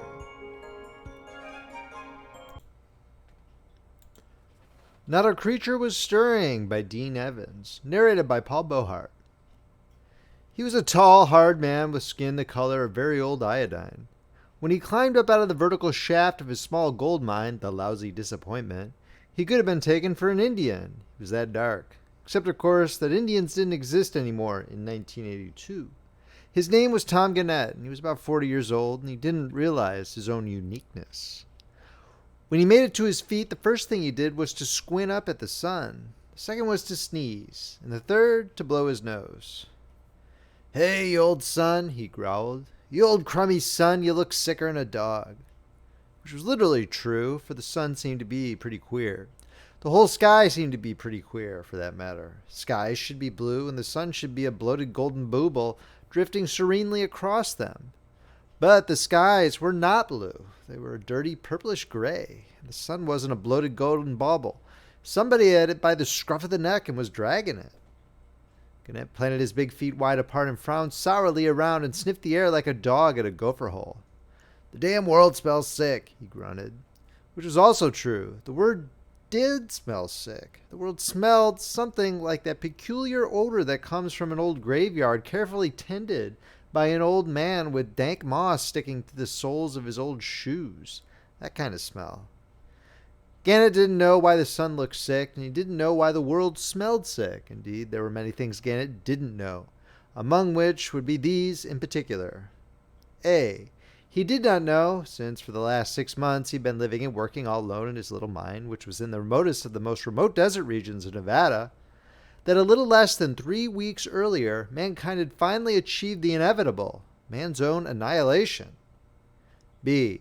He did not know that he was going to be the loneliest man on earth. He was used to, and perfectly content with, the hermit-like existence of a desert rat. C. He furthermore did not know that there were 4 of the 10 commandments which he wasn't going to be able to break anymore, not even if he stayed up nights trying and lived for centuries. Gannett snorted the smell from his nostrils and shrugged. Hell with it. He thought about Reno and how he hadn't been there for nearly a year. He thought of the dimly lighted, softly carpeted cocktail lounges in Reno where drinks came in long stem glasses, in blondes and long stem legs. Reno at Christmas time, he thought. There was a town, Reno. He grinned, showing big gold teeth that blazed out of his mouth like the glittering grill on a Buick. He dug his feet into the hard ground and walked the 100 feet or so to his cabin, where he sometimes slept when he didn't happen to sleep in the mine. He stripped off his grime-sodden clothes. He stepped out of them, in fact, and stretched luxuriously, as though he hadn't felt the good joy of being unclothed for a long time. He got up and went to a corner of the cabin, rummaged out a pair of dusty clogs, and pushed his feet into them. Then, and they don't come any nakeder than he was, he went outside and around the shack to the rear, where he kept his Jeep and where the shower was. He stepped into it, for it was nothing more ornate than a large oil drum suspended on long 4x6s. He yanked down a rope that hung down from the drum. The result of doing that made him leap out again, dripping wet and colder than a buried mother-in-law. He shivered, eyes blinking fast. He took a deep breath. His gold teeth went together tightly, and the big muscles in his neck corded defensively. He deliberately went under the shower again. Pawing a sliver of laundry soap from a ledge on one of the 4x6s, he went to work with it. And when he finally tripped the hanging rope once more, he was a clean man. He went into the cabin. It wasn't any warmer than the great outdoors, but that was where his clothes were. He shaved from an old granite basin full of cold water. After that, he went to a hook in the wall and got down a suit of clothes which looked as though it had shriveled up, waiting for someone to wear it. The last thing he did before leaving was to pry up one of the boards behind the door and lift out of this hiding place a small leather bag. The bag was filled with gold. The sun was gone now. Leg-like rays of light still sprawled, dirty-looking, in the sky over toward the California line. But aside from those extremities, most of it was somewhere out in the Pacific. The purplish sky was darker now, drab, dead somehow. The old Jeep started nicely. It always started nicely. That was one of the good things about a Jeep. The only funny thing was that out of its exhaust pipe in the rear came angry purplish flames, queer flames. Gannett stared at them, surprised. "Even the damn Jeep is sick," he muttered. He was wrong, of course, but he had no way of knowing that. He backed around finally and went down what he called his driveway, which was little more than rock-strewn ground, till he came to a small dirt road. This led him to another, larger dirt road, which in turn led him to Route 395, which was a U.S. highway. 100 miles farther on, he came to the outskirts of Carson City. It wasn't until he pulled into a gas station that he realized something was wrong. Nobody jumped out to wipe his windshield. The attendant, who still leaned in the doorway of the station, had a rag in his hand, but he didn't budge. He couldn't. His face looked like weathered leather. He was dead. "Holy," whispered Garnett incredulously. He forgot about needing gas. He jumped in the Jeep and drove down the main stem and found police headquarters in an old gray stone building. He knew it was police headquarters, for the green neon over the revolving door had CPD on it. It was still burning. He went up the steps 2 at a time, banged through the swinging doors, and stamped straight to where the sergeant sat at a desk over in the corner by the switchboard. "Hey, by God," yelled Gannett to the desk sergeant. "There's a guy down the street in a gas station. He's standing up in the doorway, and he's dead as a mackerel." Dramatic words, but the desk sergeant was no longer among the living and didn't appreciate them. It took Gannett a long while to get over that. He slowly backed away. He made the big oak doors, still backing. He went down the stairs on legs as stiff as icicles. He got back in his Jeep and started up again. He knew there was something terribly wrong, but before he thought about it, he knew he had to have a drink. He pulled up in front of a saloon that had nice, cheery, glowing lights showing through the big front window. He got out of the Jeep. He went through the swinging glass doors and straight to the bar. "Scotch!" Nobody answered. The barman behind the mahogany facing him didn't make a move. The barman had a dead cigarette between his cold, colorless lips. The cigarette had half an inch of ash on it. The ash looked as though it was sculptured out of purple marble. Gannett put both hands flat on the bar and swallowed hard. He twisted his head and looked over the shoulder of a customer on his left, who was leaning negligently on the bar with one elbow. There was a half-full bottle in front of the leaning man, and it had an alert-looking horse's head stuck in the neck of it for pouring spout. "Excuse me, Mac," Gannett whispered. The leaning man didn't twitch a muscle. Gannett sucked in a deep breath. He reached. He got the bottle. He blinked stupidly at the bottle, and then he put it down very carefully and took another breath and looked at a highball glass in front of the leaning man. The highball glass was empty and clean, but the leaning man's fingers were curled lightly and gracefully around it. They were nice fingers, white fingers, fingers that looked as if they hadn't had to do any hard work lately. Slender, tapering, carefully manicured fingers. Gannett swore softly. He yanked the horse's head out and then poked the bottle into his mouth and tilted it up. He held it until there wasn't anything left but the very glass it was made of, plus the bright little paper label. His throat burned. He coughed. He banged the empty bottle down on the bar top and coughed again hard. The leaning man stirred, seemed to turn softly, slowly, stiffly, in a half arc that put him face to face with Gannett. Then he went down backward and all in one piece, like a tall tree on top of a hill on a very still night. He went down with the glass in his hand, and when he hit, swirls of thick dust rose lazily from the floor and then settled back over his rigid form like freshly falling snow blanketing something left out on the front lawn. The night was black. There wasn't a star and there wasn't a sound except for earth sounds, which are never very loud. Gannett sat in his Jeep with the motor running and the purple flames cutting out of the tailpipe. His hands were tight around the wheel, but the Jeep wasn't moving. Gannett was staring off into space, and his eyes looked as though somebody had peeled them back. He said it to himself mentally for the first few times. Then, as if he couldn't contain them any longer, the words tumbled out of his mouth into the night air. "Everybody's dead, by God." He drove through deserted streets until he found an all-night drugstore. It didn't seem funny to him just yet that the streets were deserted. That was something he would think of later. He walked into the drugstore, went to the newsstand, and picked up a copy of the Carson Daily Bugle. The date struck him first. It was the wrong date. It was 3 weeks ago. He dropped it and picked up another, a Reno paper this time. Same trouble with the date. He read the headline then. Red strike at Turkey. Unveil new weapon. He blinked at it. There was a little more, pitifully little, to the effect that Congress had been asked for a declaration of war in order to defend the assaulted member of the Atlantic Pact nations. Gannett swallowed hard. He dropped the paper and turned to the clerk who was leaning over the glass counter watching him. Geez, Gannett said. When did all this happen? I didn't even know about it. He didn't get any answer from the clerk. He knew he wouldn't from the way the clerk's eyes looked. They looked as if they should have been under refrigeration. People around dead, he muttered. By God, the governor ought to know about this. He left the drugstore and drove straight for the state capitol building, which wasn't far away, for Carson City isn't very large. He walked up the long concrete ribbon to the big stone steps. He mounted them. He stood before the bronze doors for an instant, a feeling of awe coming over him despite what he knew he was going to tell the governor. He pulled on the handle of the nearest of the bronze doors. Nothing happened. It was locked, of course. The capitol's never opened at 3 a.m., which was the exact time when it had happened 3 weeks ago, but he didn't know that. A feeling of rage came over Gannett slowly, like heat radiating through soft wood. He stood on the stone steps and faced the broad expanse of lawn, which, in the summertime at least, was very lovely. He slowly pulled his leather bag of gold from his coat pocket and raised it up so he could see it. Then he turned once more to the bronze doors and smashed the bag of gold through one of the glass panes. Gannett done it, he roared. If anyone wants to know, tell him Gannett. By God. He went back to his sheep. The big, darkly hulking form of the red brick post office building went by and faded into the night. He passed a jewelry store. He looked in. An electric mantel clock in the store window indicated the time as 9:10. He passed a supermarket. The big illuminated clock on the facade said 9:07. The clock in the service station, where he finally pulled in for gas, pointed at 9 exactly.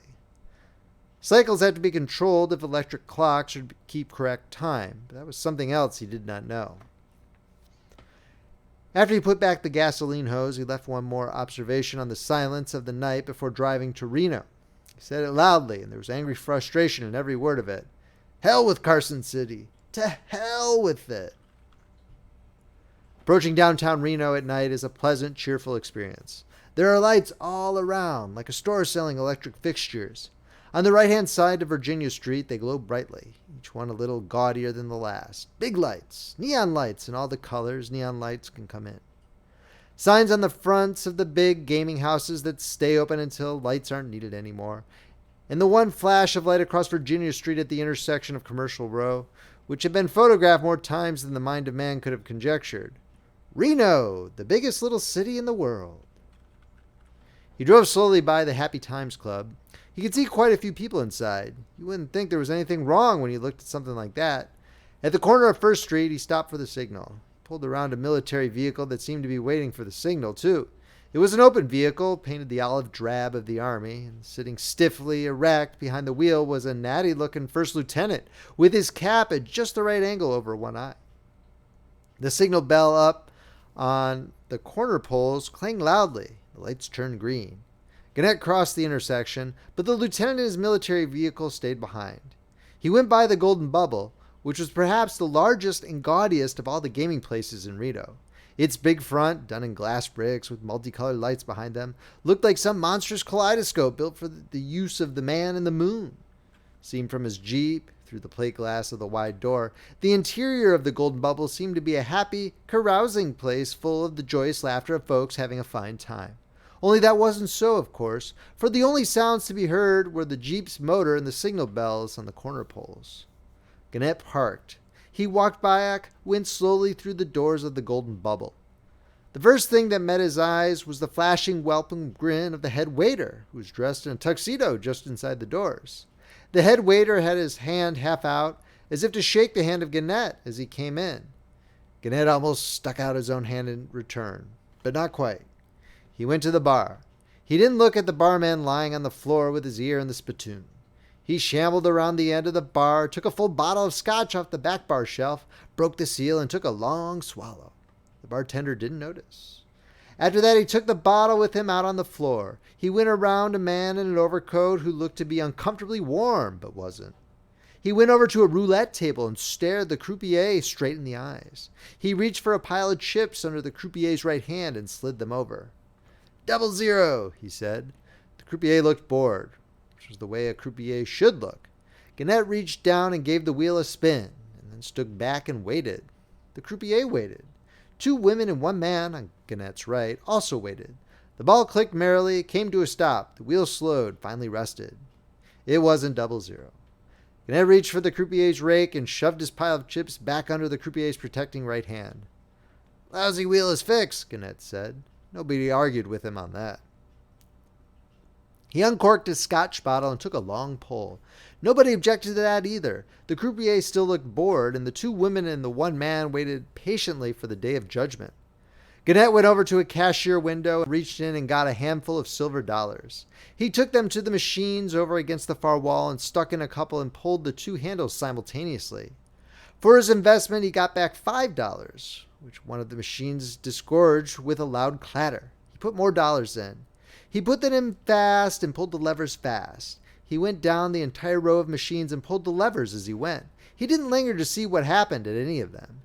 He began to feel cold. He took out his scotch bottle again and half emptied it. A woman who looked as if she were someone's great-grandmother, except that her hair was bleached and fingernails were sharp talons, and who sat in a chrome and leather chair not 6 feet away from him, stared a little disapprovingly. Gannett caught the look. "Lady," he said defensively, "I earned me a holiday, see? It's none of your business if I do some celebrating, is it?" The lady didn't change her mind. She looked as though she might prefer gin herself. Gannett belched. He wasn't so cold now. He threw back his head and laughed and listened to the sound of it bounce off walls. He did it again. He was feeling fine. He went back to the roulette table, got around behind it, and nudged the croupier gently. The croupier went over like a broom sliding down the side of a wall. Gannett picked up the little plastic rake and looked at the 2 women and 1 man. "Place your bets, folks," he said in a low tone that was pretty good imitation of the drone of a professional man. He separated the chips into 4 neat piles. He pushed a pile each at the 2 women, 1 to the man. The last he kept for himself. "Place your bets, folks," he repeated. Nobody did, but that was okay anyhow. Grinning happily, he made bets for them. One of the women, the one that was red-headed, looked to him as if she might be a plunger. He shoved her pile of chips over onto zero, and then he gave her a friendly little wink. The other woman was the careful type, he thought. Her chips, not all of them, of course, he shoved for red. He disposed of the man perfunctorily, $10 on plain number 9. His own bet was due a little more deliberation. He carefully spread around $500 until the strip looked as if 18 people were playing it all at once. The effort made him sweat. He reached for his bottle, emptied it, then dropped it on the fallen croupier. "Folks," Gannett said in an apologetic tone, "you'll have to pardon me a minute. Seems I'm out of fuel. Don't go away. I'll be right back." Everybody was agreeable. Gannett went back to the bar, went around behind it. He said to the barman, "I got a party out there, Doc. A big party, see? The house might stand to make a mint. How about drinks?" The barman considered it. The barman was still considering it when Gannett went back to the wheel with a 5th of scotch in 4 glasses and a dish of olives. He made drinks. Each one he put an olive. By this time, of course, he was getting a little loud, but nobody can blame him for that. When the drinks were made and placed before the 2 women and the man, he was ready. He grinned around, rubbed his hands together, and winked a sly little leering wink at the redhead. The wheel spun, stopped. "Zero!" The redhead had brought down the house. "By God," whispered Gannett in frank admiration. "Lady, you sure got luck. Another little snifter just to nail it tight." Gannett liked the idea. He drank her drink for her and made a face over the olive. He poured another. He made more bets for everybody and then thought of something. Excusing himself once more, he got a roll of quarters from the cashier cage and, breaking it open, fed them into a big glittering jukebox over in the corner. That done, he pushed down a row of tabs and went back to the table. Everybody seemed to be having a time. The redhead just couldn't lose. 3 separate times Gannett was forced to collect chips from other tables in order to keep the game going, but he didn't mind. He even said to the redhead once, "Lady, 10 more minutes and we sign the joint over to you. But have fun, you're doing swell." Once more he consulted the thoughtful barman, and more than once he had to go back to the jukebox and punch tabs. But that was all right. He liked music. At 10 minutes past 3 in the morning, with all the chips in the place before the lucky redhead, He finished his last bottle. He lifted his eyes and considered a crystal chandelier which hung from the exact center of the broad ceiling. It was a beautiful chandelier. It looked as though it might have graced the banquet hall of some castle over in England, back in the days when England was a tight little isle. He grinned appreciatively at it. He pinched the empty bottle upward. There was a crash. Half the lights in the place went out. Bowing solemnly to the scattered immobile figures, Gannett lurched to the big door up front. He tried to bow to the friendly floorman, but it didn't quite go over. He banged through the doors and out into the street.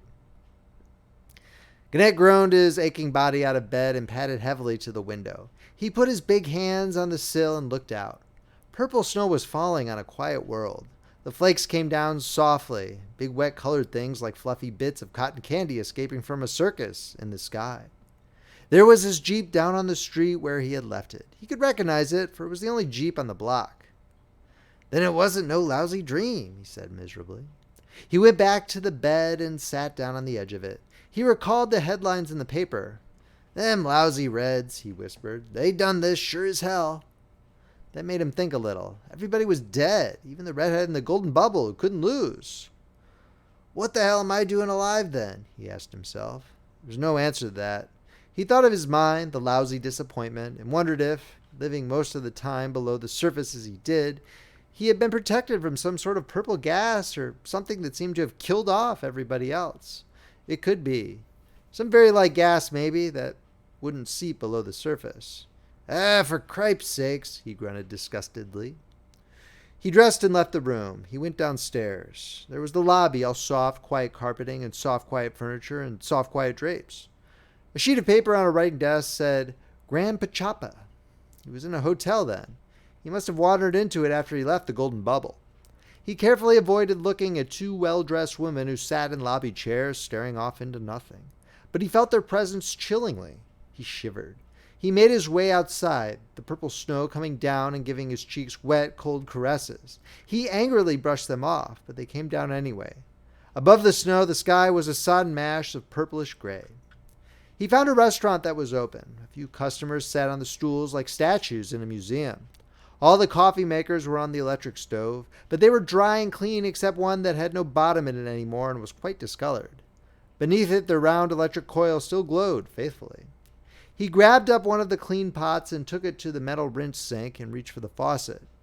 And then his hand froze. What if the water was tainted? He had no way of finding out if it didn't carry that identifying purplish tint. He tried the faucet. It did. The milk in the refrigerator was 3 weeks old, of course. Gannett ended by opening a bottle of Pepsi-Cola for breakfast. The sky stayed leaden, but even so, there were many things apparent now that he hadn't seen the night before. A lack of heavy traffic on the streets would seem to indicate that what had happened, purple gas or whatever, had been very late at night. Even so, traffic accidents were everywhere. There was one big sedan with its front end crushed against the First Olympic Bank. There was one cop who had died trying to tie his right shoe. His fingers still clutched the laces. There was a doctor, his car had a catechist emblem on the windshield, who had just stepped down to the street, his bag in his left hand and his right hand on the door ready to slam it shut. He had a serious, purposeful look on his face that even the falling purple snow couldn't quite eradicate.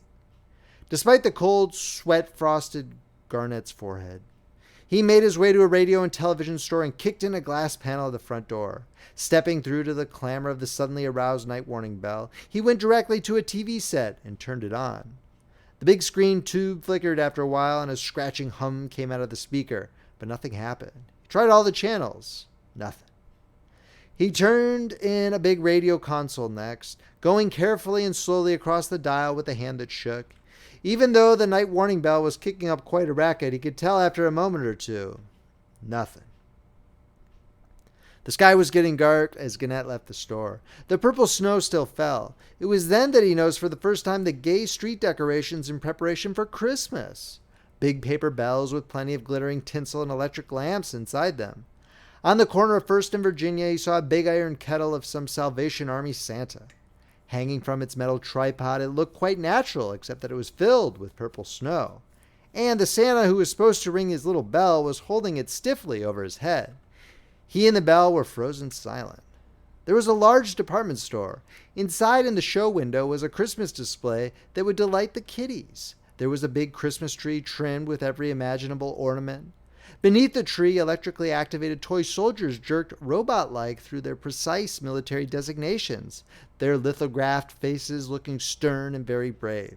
There was a clown who did uncounted somersaults, a lifelike doll who clapped her hands in glee. There was an aluminum bomber with a wingspread of 3 feet. It was held in the air by almost invisible wires.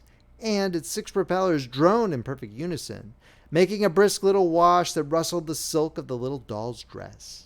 And around the base of the tree, through valley and over mountain into tunnel and over spiderweb trestle, was a railroad track.